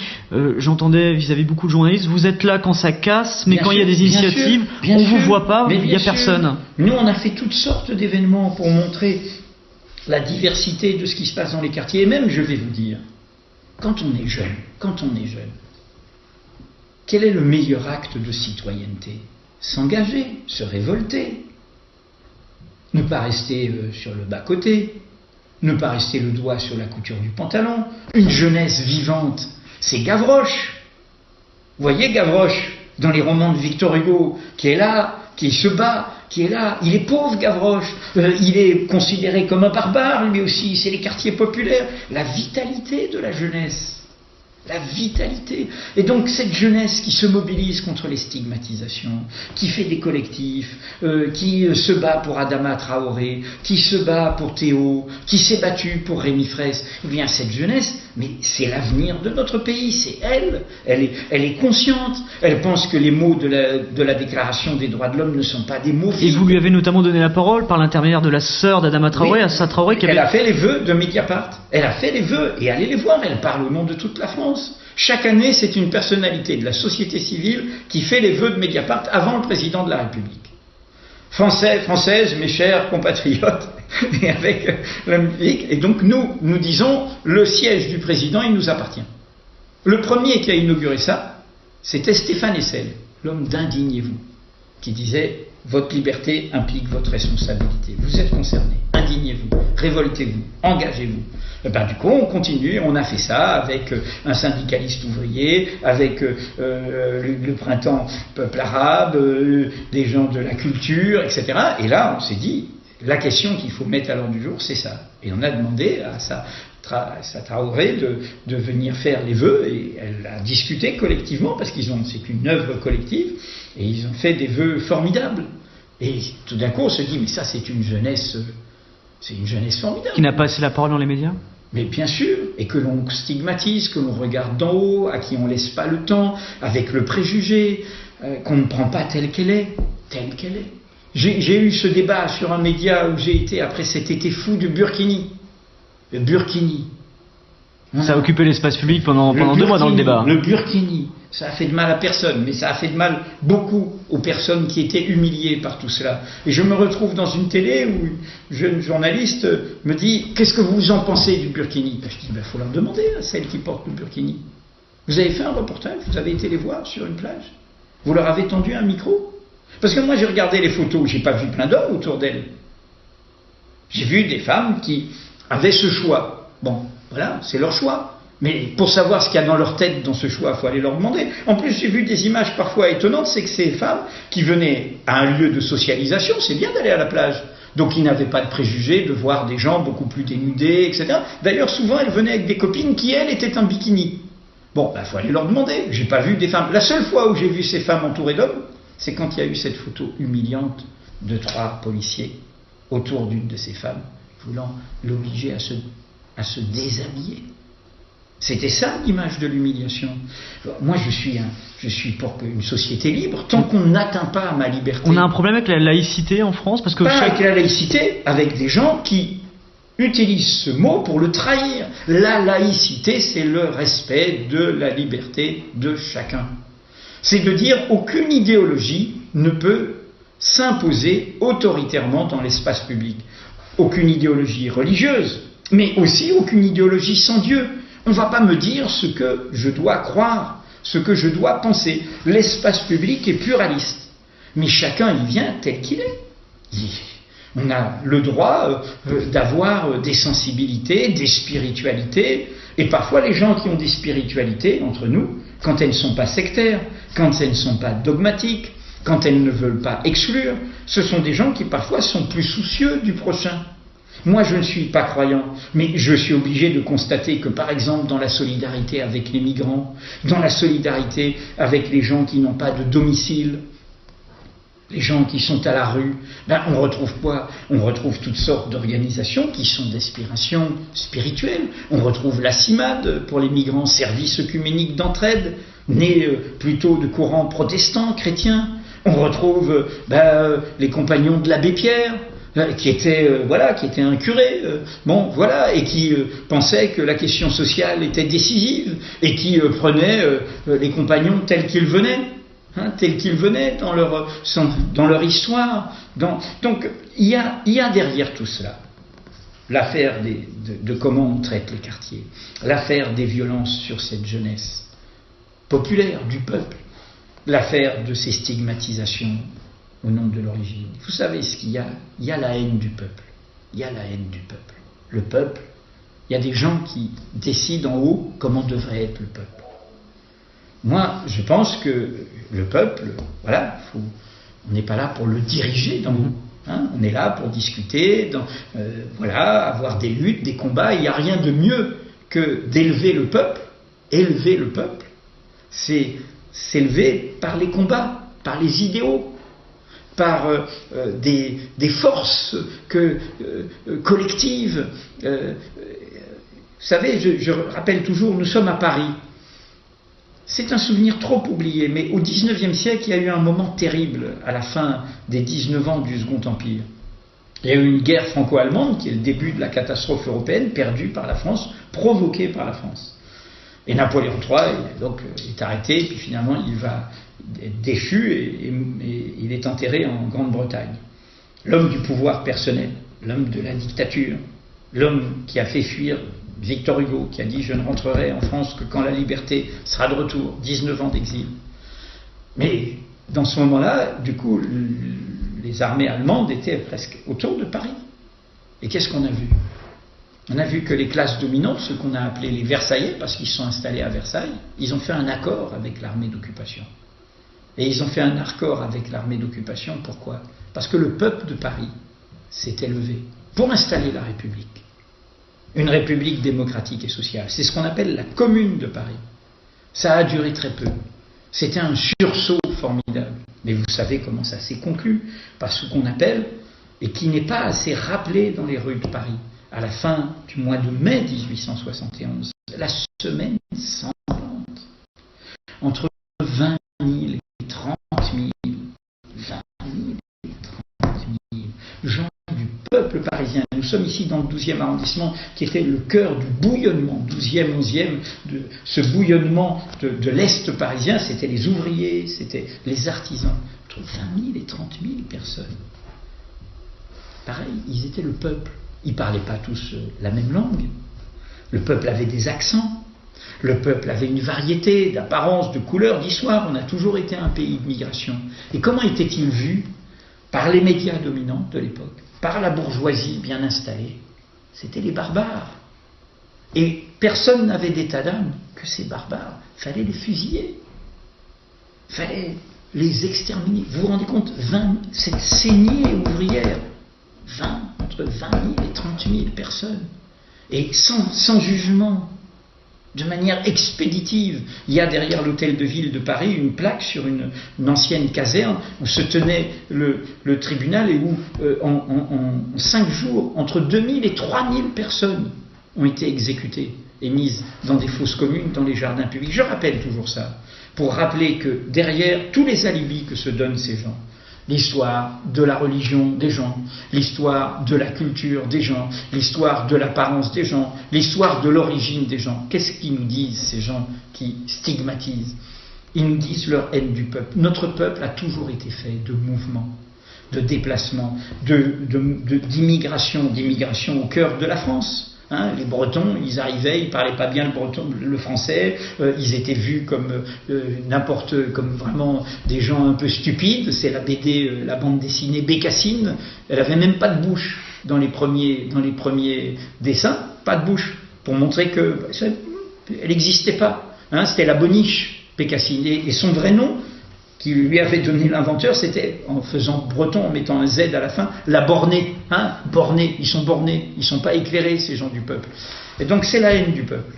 Et ça, c'est très dangereux, parce que le peuple, si on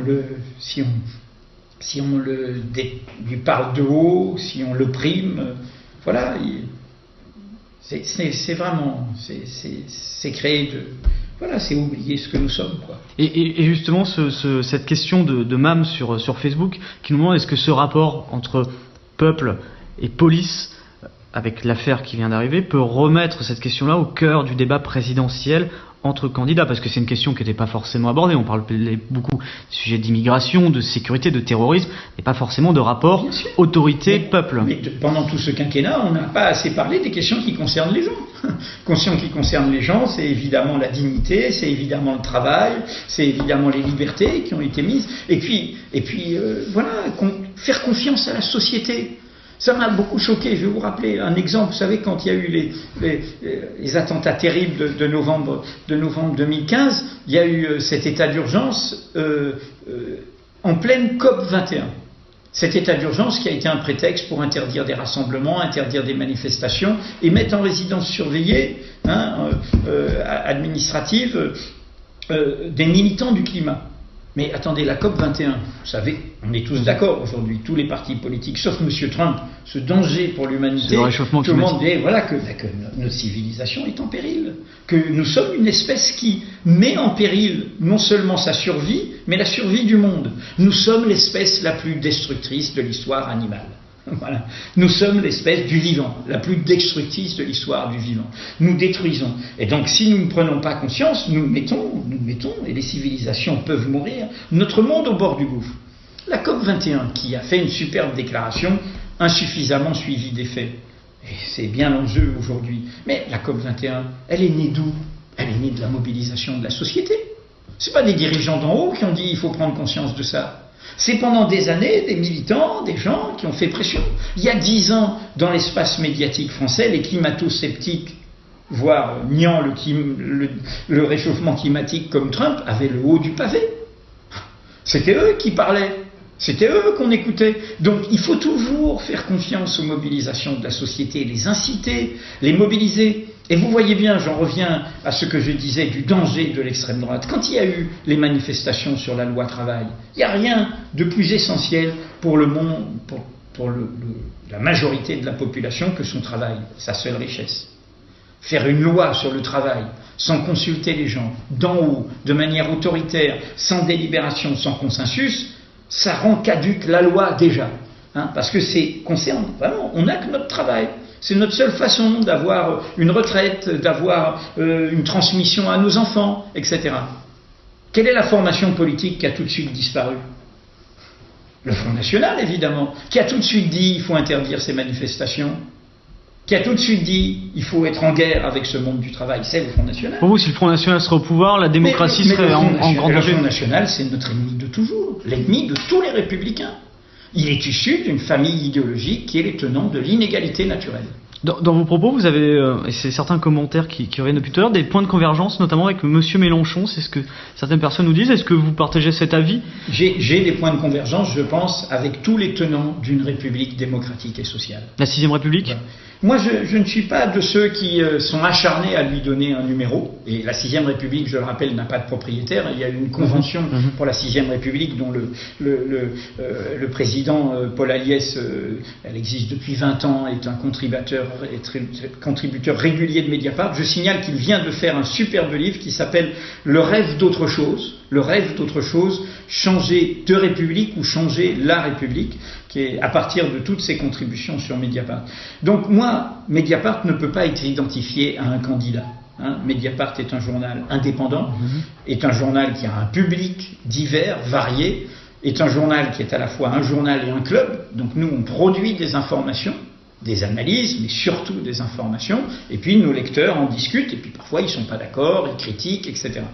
Mais les valeurs de Mediapart sont celles de cette formule qui n'est pas une formule tombée du ciel.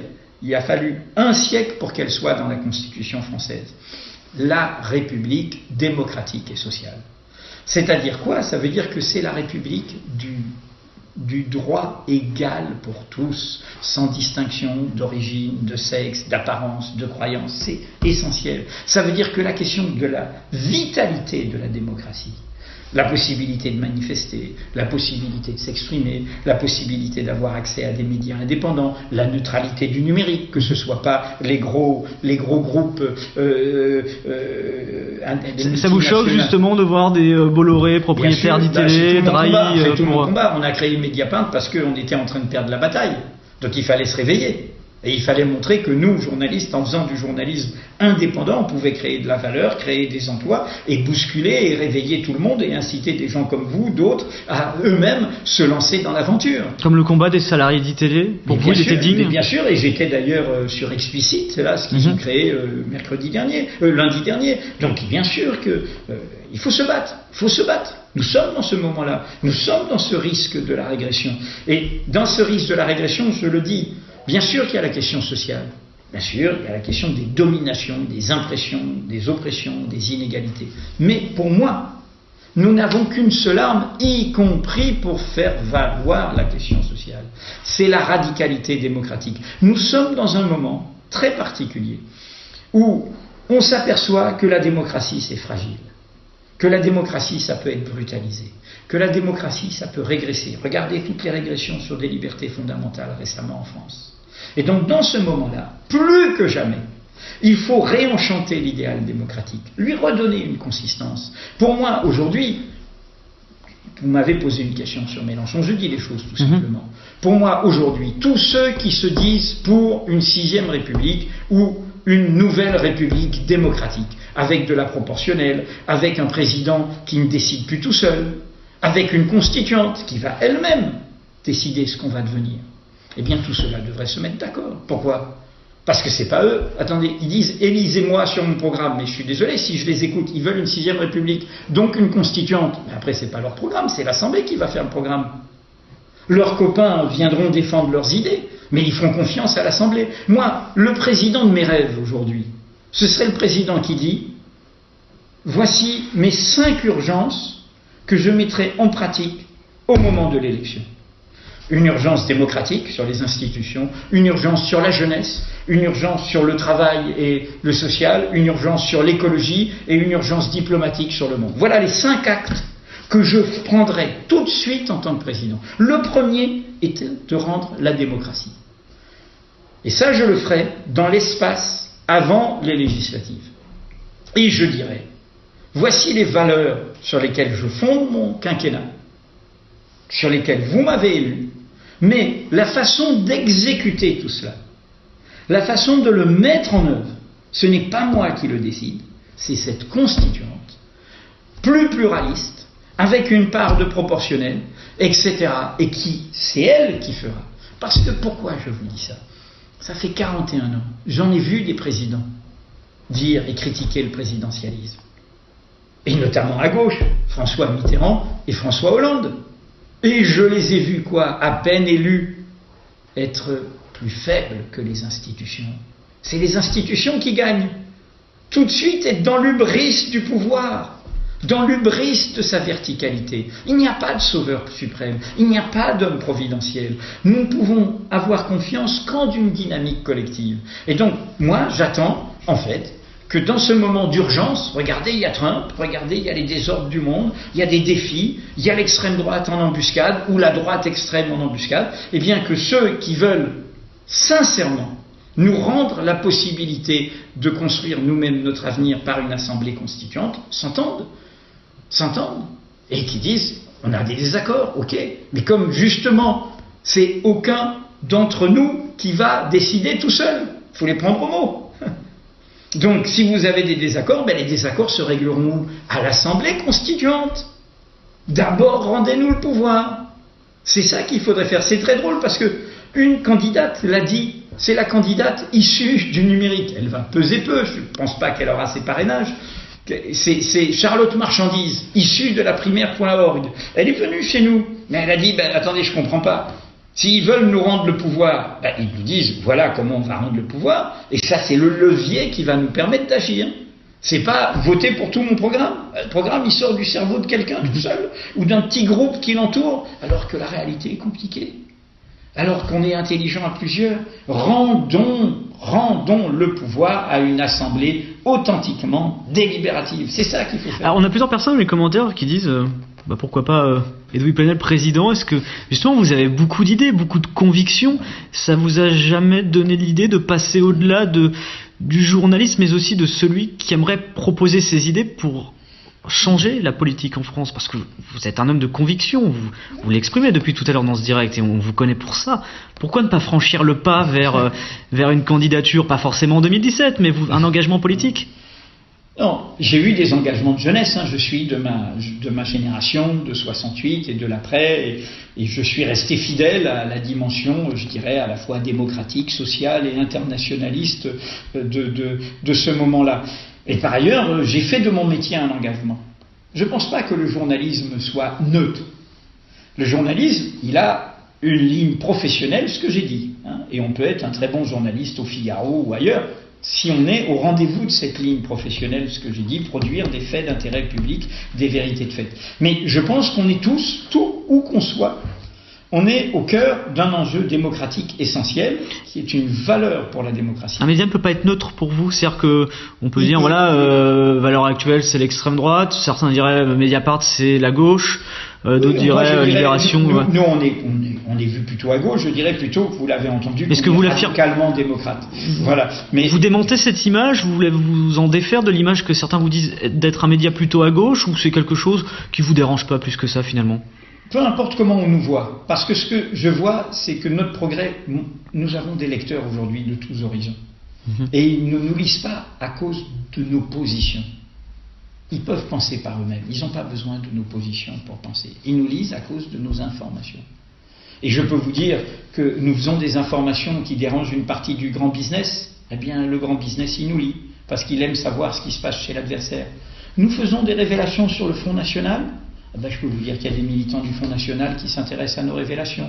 Nous faisons des révélations sur l'affaire Cahuzac, les gens de droite, ça les intéresse, ce qui embarrasse la gauche. Nous faisons des révélations sur M. Fillon, ou sur Big Malion, ou sur les affaires qui concernent Sarkozy, et ainsi de suite. Donc nous sommes un carrefour de ce point de vue. C'est ça que je veux vous dire. Je dis simplement que moi, je situe l'engagement collectif, parce que ce n'est pas moi, Mediapart, c'est une collectivité, autour de ces valeurs de principe, qui sont celles d'une radicalité démocratique, ce que j'appelle la République démocratique et sociale, et cette formule de la Déclaration des droits de l'homme, nous naissons libres et égaux en droit. Si on l'écoute bien, elle veut dire quelque chose de très fort, et c'est un levier permanent pour conquérir de nouveaux droits. Donc moi, pour vous répondre, je ne vais pas me dérober, je n'ai pas cette folie-là. Je n'ai pas cette folie-là. Je ne pense pas qu'on s'improvise comme ça en disant attendez, regardez, j'ai des belles idées. Non, c'est des dynamiques collectives qui font les choses. Et moi, ma dynamique collective, elle est dans notre métier. Si j'ai été utile dans mon travail, dans mon itinéraire professionnel, dans les livres que je fais, je pense c'est que pour beaucoup de jeunes qui se disent ce métier vaut le coup. C'est pas forcément une crapulerie, c'est pas forcément une corruption, c'est pas forcément l'ambition, la réussite personnelle. Il y a un idéal dans ce métier, et où l'idéal professionnel rejoint un idéal démocratique. C'est à ça que je sers. C'est à ça que c'est mon utilité sociale. Alors je vais gâcher mon utilité sociale en disant bon. Si un jour, allez, on va blaguer. Si un jour, par la volonté du peuple français, il y a enfin la République que j'aimerais, c'est-à-dire une République où le pouvoir, il est à l'Assemblée, c'est là qu'est le pouvoir, il y a une vraie justice indépendante, il y a des vrais contre-pouvoirs. Et là, le président de la République, c'est quelqu'un un peu comme on fait dans les sociétés traditionnelles, un sage qui va faire que les gens dialoguent, que les gens s'écoutent, qu'il y ait des principes qui soient défendus. Il y a eu un peu ça dans l'histoire de la République italienne. Bon. Peut-être, pourquoi pas, hein, quand j'aurai 150. Voilà, si je tiens jusque-là. Non, je dis ça en blaguant. C'est-à-dire que je pense qu'il peut y avoir des personnalités de la société civile qui sont des gens qui rassemblent dans cette dimension symbolique. Mais la politique, après, c'est pour moi un pluralisme. Moi, je souhaite une assemblée, quand je parle, par exemple, de la proportionnelle, je pense que ce n'est pas bien que l'extrême droite soit si peu représentée à l'Assemblée. Mais ce n'est pas bien non plus que l'extrême gauche qui existe n'ait pas du tout les moyens, parce qu'elle est en dessous de 5%, d'être représentée. Ce n'est pas bien que les grands partis qui sont en crise et qui ont, vu le taux d'abstention, qui ont toute une partie du corps électoral, monopolisent la délibération. C'est non seulement pas bien, y compris sur la représentation sociale. La diversité de notre peuple n'est pas à l'Assemblée nationale. Les ouvriers, les employés, les groupes sociaux majoritaires ne sont pas à l'Assemblée nationale. Et donc, voilà où pour moi doit être le pouvoir. Donc, je suis plus utile là où je suis, en le disant. Dans les commentaires, on a quelqu'un qui faisait référence à Robert Ménard, qui était journaliste et qui est passé côté politique.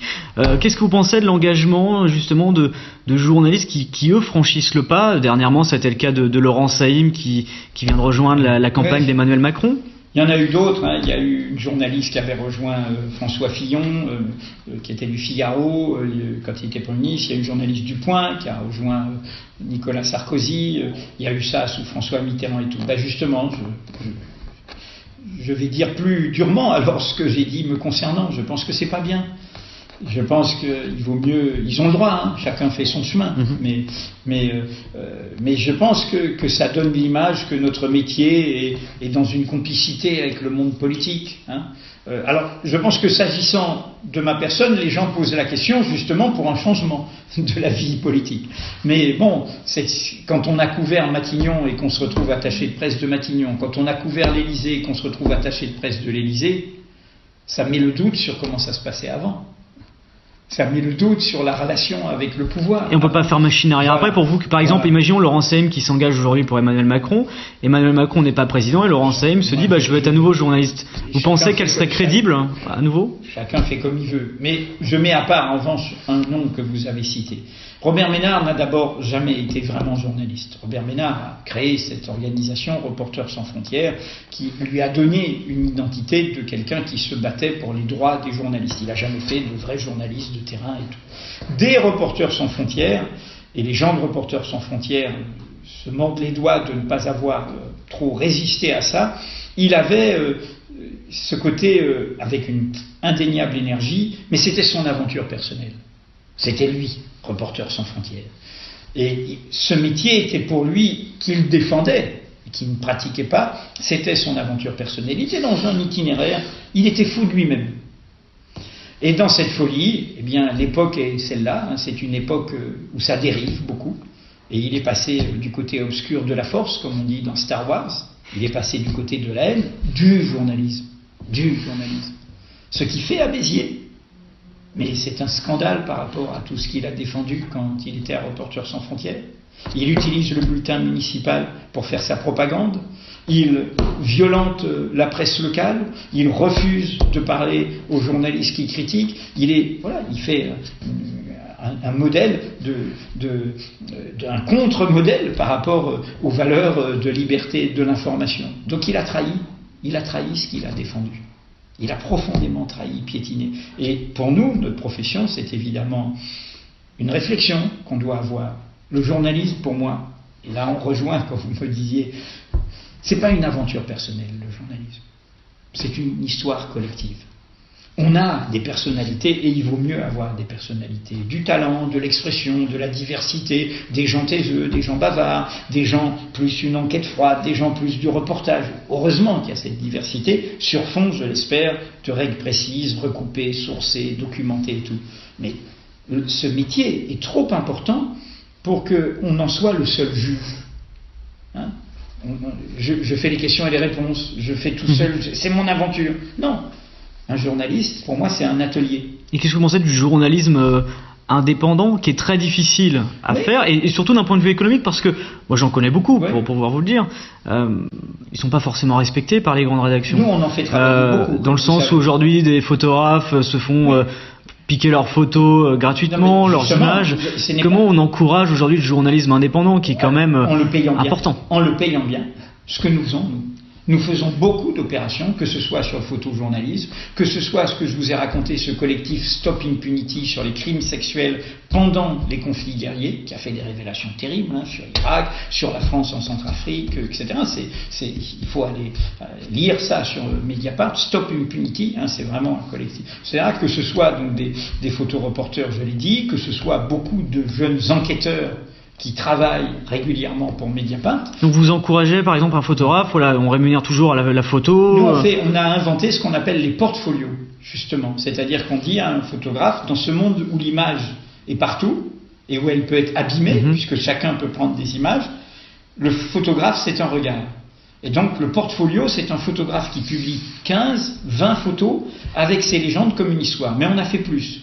On a, avec le festival Images Singulières, qui est un festival de photojournalisme à Sète, on a créé la France vue d'ici, qui est une sorte d'aide, de concours, pour que des journalistes photographes puissent faire des reportages au long cours. Ça existe depuis plusieurs années. Vous enverrez une exposition à Paris pour notre 9e anniversaire, et ce sera un livre, La France vue d'ici. Fait, et aujourd'hui, d'ailleurs, plusieurs des lauréats de la France vue d'ici circulent en montrant, et ce sont des reportages, pas du tout la France que l'on voit à l'ordinaire dans les médias, c'est la France du travail, c'est la France du quotidien, c'est la France des quartiers délaissés, c'est la France des campagnes, c'est la France de ces endroits un peu vides, c'est la France aussi des sociabilités populaires. Voilà, et nous poussons à ça. Donc, ce que je disais tout à l'heure sur l'aventure collective, c'était pas dire, il n'y a pas le journalisme indépendant, est aussi celui qui se fixe. Il vient à Mediapart, par exemple, et il s'inscrit dans nos règles collectives et il accepte qu'on discute du papier, de son angle, etc. Je dis juste que dans ce métier, on doit être contrôlé par ses collègues. Et ces collègues qui vous rappellent, qui vous disent tu es sûr que tu dois aller jusque-là, voilà, il faut toujours faire ça, parce que le risque, surtout quand on est un peu volontaire, un peu bon, c'est que parfois on peut faire la sortie de route. Donc il faut toujours avoir ce souci du collectif. C'est pas un souci de la hiérarchie qui contrôle, c'est le souci de la culture collective. Ça, je prenais l'image de l'atelier, comme il y a un atelier. Moi j'ai été formé, par exemple, je l'ai raconté dans un livre de souvenirs qui est paru en 2015, ça s'appelle La Troisième Équipe, sur les premières enquêtes quand j'étais tout jeune, j'avais 33 ans, j'étais au Monde, et je parle là de gens que tout le monde a oubliés, y compris au Monde, qui étaient des gens discrets, c'était des canardiers, des gens qui souvent d'ailleurs venaient de la presse populaire, et c'est eux qui m'ont formé. C'est eux, ils me vous voyaient, au départ, c'était plus austère, c'était pas le tutoiement d'aujourd'hui, etc. Bon, et c'est ces gens-là qui m'ont formé, et dans cette culture d'atelier un peu raide, un peu brusque, mais avec beaucoup de respect pour le travail. Et plusieurs questions sur le Facebook Live par rapport à la rédaction de Mediapart en elle-même. Une question qui nous demandait un petit peu plus précédemment dans ce direct, quelle est la moyenne d'âge de votre rédaction ? Alors là, il faudrait calculer. Je pense qu'elle est entre 35-40 ans. 35-40. Aujourd'hui, Mediapart, on est plus de 75 salariés. Il y avait cette autre question justement par rapport à ça. 45 journalistes. Ce qui a beaucoup grossi, c'est tous les autres services, la technique, l'informatique, le service abonné, ces gens qui s'occupent des abonnés, qui sont à Poitiers, par le hasard du changement de la personne qui en est responsable et qui a construit ce service, le marketing, qui chez nous il n'y a pas de publicité, et nous, notre seule façon de gagner des abonnés, c'est par les réseaux sociaux, c'est de donner envie d'aller y voir, et là, il y a des compétences, des gens qui font ça. Aujourd'hui, vous êtes rentable, Mediapart ? Mediapart, on est rentable depuis 2011. On est rentable structurellement. Notre dernière année 2016, on a fait 11,4 millions de chiffre d'affaires et un résultat net, donc après impôt, de 1,8 million d'euros. Nous allons rendre tous ces chiffres publics comme chaque année, on publie tous nos comptes. Mediapart, transparence. En mars, à la date anniversaire, le 16 mars, tout est publié. Tout le monde peut les retrouver, tous les comptes de chaque année. Il y a une petite brochure en PDF. Moi, je fais un billet de blog qui est accessible à tout le monde. Donc, tout est public. Tous nos chiffres sont publics. C'est quelque chose qui, hélas, s'est perdu dans la presse. Mediapart ne touche pas de subventions, pas d'argent public. C'est pour ça que je dis seuls nos lecteurs peuvent nous acheter. Et l'argent que nous gagnons sert d'abord à développer Mediapart, puisqu'on est passé de 25 à plus de 75 salariés. En CDI, CDD CDI, pas de précarité. Alors, il y a eu ponctuellement parfois des CDD pour des moments précis où on l'a décidé, mais depuis le début, moi je ne voulais pas, il fallait combattre cette idée que le numérique, ça voulait dire être malmené dans le travail. C'est ce que beaucoup pensent. Ben oui. Et c'est ce qui arrive dans d'autres rédactions. Mais j'espère que Mediapart, je suis content de ces questions, parce que nous, on nous voit beaucoup par rapport à nos informations, et les autres médias ne parlent pas assez de ce que nous construisons comme entreprise. L'histoire de Mediapart. Mediapart, par exemple, si nous sommes plus de 50 salariés, il y a un comité d'entreprise, il y a des sections syndicales, il y a des délégués du personnel, il y a un CHSCT qui s'occupe des questions d'hygiène et sécurité et de santé. Au niveau de l'actionnariat, tout est toujours public. Il y a les fondateurs qui sont plus un petit peu les salariés, et une société des amis. C'est le bloc d'indépendance qui est près de 60%. Il y a des actionnaires extérieurs que nous rachetons progressivement. Et notre but, évidemment, c'est de rendre cette indépendance pérenne. Nous, on ne va pas vendre Mediapart. On va essayer de la transmettre à l'équipe, de transmettre pour construire cette indépendance. C'est un scénario compliqué, ça prendra du temps. C'est pas à l'ordre du jour. Et les fondateurs de Mediapart ne vont pas partir du jour au lendemain. Et pour terminer, sur le numérique, puisque beaucoup de questions se posent, comment on travaille dans une... Justement, il y a cette question par rapport... Alors, peut-être aussi ce que vous allez dire, mais cette question de même qui nous dit est-ce qu'aujourd'hui le numérique, ça annonce... Peut-être un ou deux qui gagneront, qui survivront. Mais c'est un objet... Je ne suis pas l'ennemi du livre. Hein. Nous sortons des livres. C'est le dernier livre de Mediapart. Aux éditions Don Quichotte. À partir de nos articles, on en a fait 4 comme ça. Hein. On en a fait 2 sous la présidence de Nicolas Sarkozy, 2 sous la présidence de Hollande. Hein. C'est la collection Faits et Gestes. C'est un manuel citoyen pour ne rien oublier. Hein. Et on fait ça à partir des grandes enquêtes, des grands articles, avec des contributions d'abonnés, etc. de Mediapart. Donc je ne pense pas à la mort de l'imprimé. Moi-même, je publie des livres et d'autres journalistes de Mediapart. En revanche, l'objet quotidien imprimé, à l'ère du numérique, c'est un objet, et ça c'est nous qui pouvons d'autant plus le dire que nous venions de cette presse-là. Les 3 journalistes fondateurs de Mediapart, on s'est connus au Monde, on venait de cette presse-là. Et ce qu'on a découvert, c'est que nous pouvions faire un journalisme que nous pensons de qualité, de référence, meilleur avec l'instrument numérique, plus sourcé, plus documenté, les dossiers, les preuves, le multimédia, les PDF, les images, Scribe, etc. Et puis tout ce qu'on a développé depuis dans le contenu de Mediapart, l'utilisation des lives, etc. Et l'objet quotidien papier, c'est un objet clos, c'est un objet fermé, avec ce qu'on appelle le chemin de fer, des nombres de signes. Tout. Il n'y a pas de Mediapart, on peut publier des articles très longs et les gens les lisent. Et alors, autre chose que l'objet papier. Plus de liberté sur le numérique. De fait. Et finalement, on peut, si on le veut, faire mieux, plus de rigueur, plus de précision, plus de documentation. Et puis, il y a autre chose, c'est que le quotidien papier, aujourd'hui, il intervient dans un monde où il s'adresse à un public qui a entendu plein de choses. Sur les réseaux sociaux, par ses copains, par ses contacts, sur les chaînes d'infos en continu, sur tout ça. Donc, qu'est-ce qui se passe souvent dans les quotidiens papier? C'est qu'ils sont coincés parce qu'ils étaient habitués à traiter tout. Mais une partie de ce qu'ils traitent, on le sait déjà. Donc, qu'est-ce que implique la révolution numérique? Et c'était le contrat de lecture avec Mediapart. C'est la plus-value. C'est-à-dire que pour que les gens, vous savez, le symbole de Mediapart, c'est le crieur de journal. C'est lui qui dit, venez lire mon journal, venez, il y a quelque chose qu'il n'y a pas chez les autres. La plus-value. C'est-à-dire que pour qu'on ait la confiance, l'envie d'aller y voir, vous dire, je vais lire là-bas des choses que je ne trouve pas ailleurs. Si c'est le remoulinage de ce qu'il y a partout, et nos lecteurs sont impitoyables. S'il y a un article de Mediapart où ils ont l'impression que ça redit ce qu'on a déjà lu ailleurs, ils disent, mais je ne suis pas abonné à Mediapart pour ça. Par exemple, vous n'êtes pas client de l'AFP ? Non, on n'est pas. On a un fil d'actualité. Alors c'est intéressant, c'est que nous on a mis un fil d'actualité. C'est un service qu'on rend au lecteur où là on met toutes les nouvelles qu'il y a ailleurs. Les nouvelles essentielles, pas les nouvelles anecdotiques. Et là on a un accord où on fait notre propre tri avec une agence qui est Reuters. Mais c'est un fil d'actualité. C'est pas le cœur de Mediapart. C'est un service qu'on donne au lecteur. C'est quand tu viens sur Mediapart, tu as pas entendu le bruit ailleurs, bah, tu peux aller voir sur le fil d'actualité.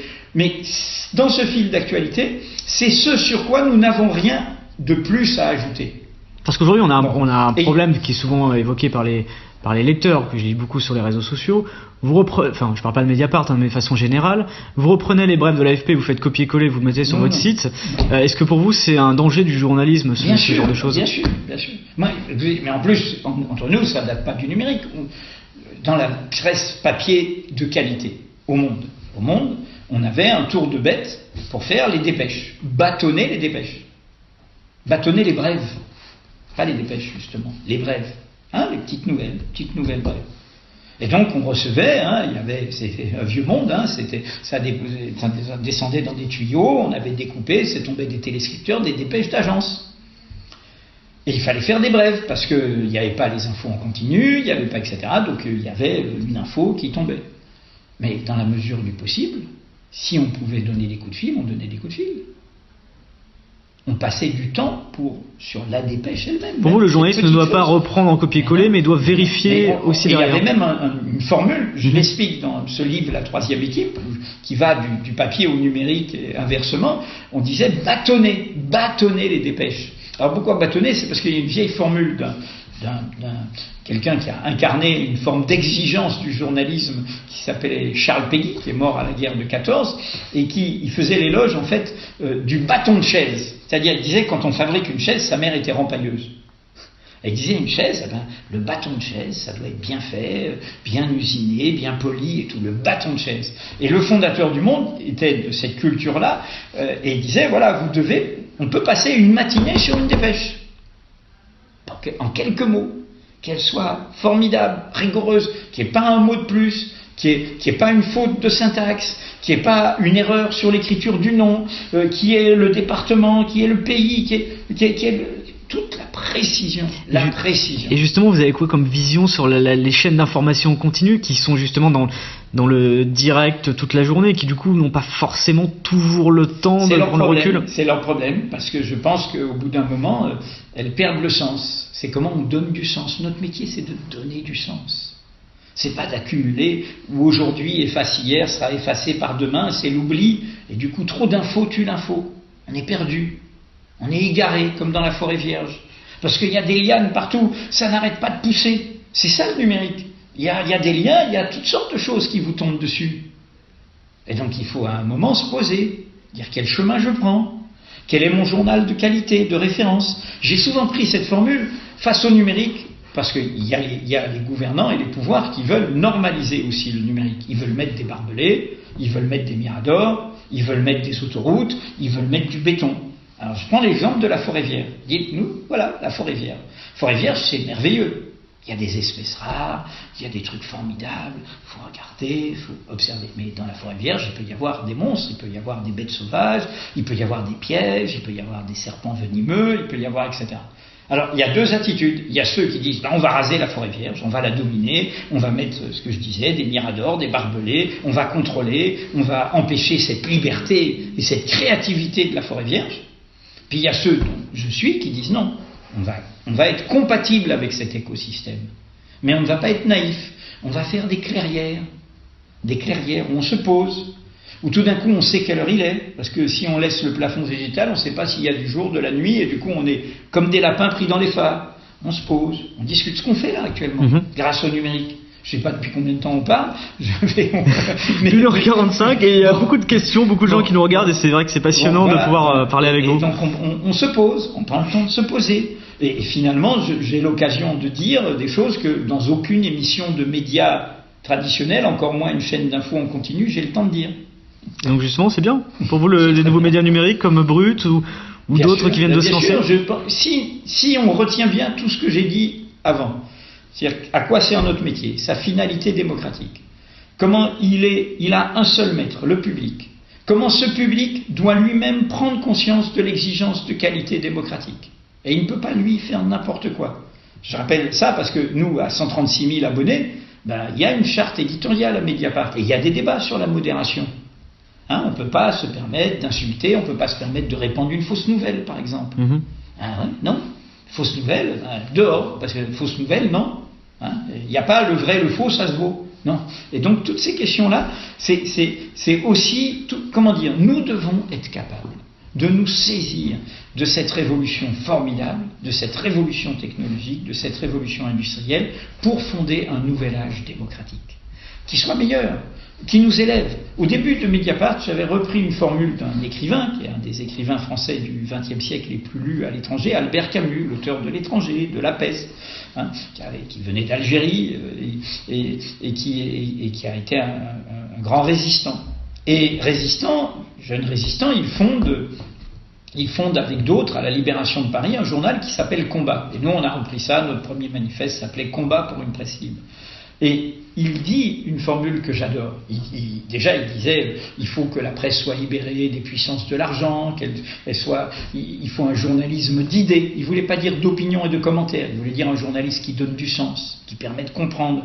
Parce qu'on peut être égaré dans l'époque actuelle. Vous l'avez dit, sur la Syrie, on ne sait plus. Donc il faut donner les moyens de comprendre. Et parfois, comprendre, ce n'est pas une seule explication. C'est comme un puzzle, comprendre. La réalité, c'est un puzzle. Il faut plein de pièces. Parfois, telle pièce va nuancer telle autre. Mais c'est le tableau général qui va me faire comprendre ça. Et là, le numérique le permet bien mieux que la presse papier. Et il a cette formule formidable. Il dit, en août 1944, Paris vient à peine d'être libéré. Notre désir, d'autant plus fort qu'il était muet, il parle de la presse clandestine, de la résistance face au nazisme, face à Vichy, notre désir, d'autant plus fort qu'il était muet, était d'élever ce pays en élevant son langage. Et pour moi, notre responsabilité à nous, professionnels, journalistes, et au public, nous sommes en alliance. Nous sommes descendus de l'estrade, nous les journalistes. Là, je m'expose, on peut me critiquer, on peut me discuter, je ne suis pas ex cathedra. D'ailleurs, les réseaux sociaux, c'est ça. Notre responsabilité, c'est d'élever le langage. D'élever le langage. Ce qui veut dire d'élever la conversation, sa qualité. Et justement, cette dernière question, ce rapport que vous avez avec les réseaux sociaux, vous-même en tant qu'individu, je sais notamment dans votre biographie que vous marquez que ceux qui insultent, vous les bloquez. Twitter, je suis présent sur Twitter et Facebook, c'est moi-même qui fais. Hein, c'est moi-même, Mediapart à son compte, avec tous ceux qui font, et d'autres journalistes de Mediapart, personne n'est obligé, mais beaucoup des jeunes journalistes de Mediapart sont très présents sur les réseaux sociaux. Et moi, j'y suis... comme un crieur, je suis comme le crieur de journal. Hein. Je n'utilise pas les réseaux sociaux pour dire voici ce que pense Edoui Plenel de ceci, de cela. Moi, je suis d'abord là pour faire lien. Hein, c'est la relation. Vous savez, en anglais, on dit link, le lien, et on dit leak, les fuites, les informations, hein, Wikileaks, etc. Donc c'est intéressant, le lien et la fuite. Donc moi, j'utilise vraiment les réseaux sociaux pour signaler des articles de Mediapart, signaler pas seulement du journal Mediapart. Et quand il y a des personnes qui vous interpellent sur les réseaux sociaux, vous lisez vos mentions Je regarde, bien sûr, et je bloque, comme je l'ai dit, je bloque ceux qui agressent, qui sont là uniquement pour... après, ils vivent leur vie, hein, je les bloque vis-à-vis de moi, hein, ceux qui ne sont pas dans une conversation légitime, correcte, voilà. On peut être en désaccord, mais ceux qui insultent, et comme vous savez, ceux qui font ça, ils sont toujours anonymes. Ça, c'est une question très importante parce que quand nous avons créé Mediapart, notre modèle payant, et ça aussi c'était une bataille, le payant fait que nous ne sommes pas anonymes à Mediapart. Beaucoup de nos abonnés ont un pseudonyme. Parce que leur métier, ils veulent... Et est-ce que parfois des journalistes publient sous pseudonyme ou toujours en leur nom ? Ça si c'est leur vie. Mais normalement, ils publient sous leur nom. Mais ça peut arriver que pour certaines enquêtes sensibles, tous les articles sont publiés avec Sauf les congrès du Fonds National, ou les meetings plutôt du Fonds National, on a signé la journaliste qui suit le Fonds National, qui était interdite, suivi à distance, et puis à côté il y avait une signature et pseudonyme. Mais la signature c'était pseudonyme, parce que c'est quelqu'un qui a travaillé pour nous et nous avons pu couvrir, mais sans dire qu'il était de Mediapart. Sinon il aurait été interdit. Bien sûr, qu'il était interdit. Non, les journalistes doivent assumer, hein, les journalistes ont un nom, etc. Ils sont pas, c'est eux qui protègent leurs sources, c'est eux qui prennent la responsabilité de leurs articles. Mais ce que je voulais dire, c'est que sur Mediapart, le fait d'être abonné fait que vous avez le droit à un pseudonyme qui vous protège vis-à-vis des autres lecteurs ou vis-à-vis de votre employeur. Mais Vous n'êtes pas anonyme. Je veux dire par là que si, par exemple, vous insultez, vous injuriez, vous calomniez, vous diffusez des fausses nouvelles, vous faites des choses qui tombent sous le coup de la loi, pour nous, vous n'êtes pas anonyme. Vous n'êtes pas anonyme. Et je rappelle que dans les espaces participatifs de Mediapart, on est libre, mais on est responsable. Moi, je ne suis qu'un hébergeur du club de Mediapart. Ceux qui écrivent dans le club de Mediapart sont responsables de ce qu'ils écrivent. Il faut bien comprendre, et c'est très important, parce que nous, journalistes, on a dû l'apprendre contre nous. Il y a une jurisprudence en France qui a construit très patiemment. Il y a eu du journalisme crapuleux, il y en a toujours. Du journalisme de mensonge, du journalisme de calomnie, de haine, d'antisémitisme, au temps de l'affaire Dreyfus, de violence raciste, etc. Il y a eu toujours ça. Alors comment on a régulé ? Comment on a régulé ? On a dit il y a des règles. Il y a des règles. Il y a d'abord ce qu'on appelle l'ours, des mentions légales. Beaucoup des sites de la fachosphère sont hors la loi. Et à mon avis, les pouvoirs publics devraient agir. Pourquoi ? Parce qu'il n'y a pas de mention légale. Vous ne pouvez pas les poursuivre. Ils peuvent dire les pires crapuleries. Il n'y a pas qui sait où est l'éditeur, où est l'hébergeur et tout, vous ne le trouvez pas. Et c'est inadmissible ça. Il faut pouvoir avoir. Vous êtes dans l'espace public, vous prétendez être un journal en ligne ou un média en ligne, eh bien, on doit savoir qui est comptable. Qui est derrière, qui édite les articles. Et notamment le directeur. Bon, il va y avoir des journalistes qui ne signent pas de leur nom. Vous ciblez certains sites d'extrême droite. Je prends un exemple, Riposte Laïque, qui me calomnie beaucoup. On ne peut pas les poursuivre. On peut pas, il n'y a pas de mention légale. Il n'y a pas de mention légale. C'est-à-dire que je fais une saloperie et je me cache. Ce sont des gens lâches. Ce sont des gens hors la loi, hors toute culture démocratique. Ce sont des gens qui se croient tout permis au nom de leur idéologie. Et donc c'est très important, être des règles. Le journaliste, par exemple, quand moi je fais, Mediapart plutôt, on fait une enquête difficile qui met en cause quelqu'un, la personne est en droit de nous poursuivre. Vos révélations m'ont fait du mal. Comment je m'en sors devant le tribunal ? D'abord je dis c'est vrai. Bon, j'essaye de prouver, mais s'il y a une information judiciaire, même si j'ai les preuves, ils vont attendre la fin de l'information judiciaire concernant la personne. Ils ne vont pas dire Mediapart a raison alors que la personne n'est pas jugée, pas condamnée. Donc je m'en sors, et c'est très intéressant par ce qu'on appelle la bonne foi. Être de bonne foi. Vieux langage, être de bonne foi. Eh bien, être de bonne foi, c'est légitimité du but poursuivi. Est-ce que mon information est d'intérêt public ? Sérieux de l'enquête. Est-ce que c'est sérieux ? Respect du contradictoire. Est-ce que j'ai veillé à donner le point de vue inverse si des gens contestent ? Et modération dans l'expression. J'ai pas dit monsieur machin est une crapule qu'il faut pendre au court. Et enfin, absence d'animosité personnelle, c'est-à-dire que je ne suis pas en train de régler un compte personnel. Les 5 règles que je viens de dire, aujourd'hui, et pour moi c'est une bataille aussi, les blogueurs, car je considère qu'un blogueur peut être un lanceur d'alerte, peut produire des informations, et il en a le droit. Et je considère que cette législation doit le protéger. Il n'est pas irresponsable, mais il faut qu'il respecte ces règles-là lui aussi. Il n'a pas besoin d'une carte professionnelle, mais il peut être témoin dans sa ville de quelque chose, mais qu'il n'oublie pas. Respect du but poursuivi, sérieux de l'enquête. J'ai fait une enquête, j'ai des documents. Respect du contradictoire. Si c'est le maire concerné, il cite la déclaration où le maire a contesté, où il essaye d'appeler son avocat, voir ce qu'il dit. Modération dans l'expression. Il reste sur les faits et des commentaires rationnels et pas des insultes. Et enfin, absence d'animosité personnelle, il n'est pas en train de régler un compte avec la personne qu'il a licenciée hier. Voilà. C'est très important ça. Et voilà pour moi aussi ce qui est au cœur de comment on peut hisser le numérique. Mediapart, on l'oublie. Vraiment, c'est un journal, mais c'est ce club. Et sans le club, nous ne serions pas non plus là où nous sommes. Parce que c'est un vrai... J'ai oublié de le dire, vous savez que la modération à Mediapart, et on est le seul journal à vraiment fonctionner comme ça, elle est a posteriori. Nous, tout le monde abonné de Mediapart peut publier. Personne ne contrôle avant. Donc, il signe la charte en s'abonnant, de fait. Il y a une charte. Et il est dans un lieu de libre expression. Mais du coup, de responsabilité. Et nous n'intervenons que s'il y a des alertes.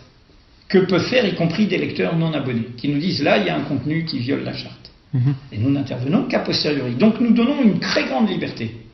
Mais cette liberté, et ça vaut pour tout le monde, pour tout citoyen, est une responsabilité. La liberté, c'est une vieille formule. Ma liberté suppose le respect de la liberté des autres. Je ne veux pas qu'on me fasse ce que je fasse, je ne veux pas faire ce que je n'aimerais pas qu'on me fasse. Je ne vais pas faire aux autres ce que je trouverais scandaleux qu'on me fasse. Et donc, c'est sur ces mots, Edoui Pellenan, que se termine cette interview. On vous remercie beaucoup du temps que vous nous avez accordé. Non, merci à vous. C'est l'occasion de pouvoir, comme vous le disiez, en rapport à la différence avec la télé, d'être sur des longs formats, de pouvoir aller au fond des sujets, de vous laisser vous exprimer longuement sur tout cela. On a essayé de prendre le maximum de questions possibles sur ce live. On remercie tous les internautes qui ont commenté, partagé ce live. On a essayé vraiment de prendre le plus de questions possible, en tout cas les tendances qui revenaient le plus souvent. On s'excuse pour ceux qu'on n'a pas pu forcément prendre parce que vos questions étaient très très nombreuses aujourd'hui. On vous remercie encore, Monsieur Plenel, de nous avoir accueillis dans vos locaux et accordé cette interview.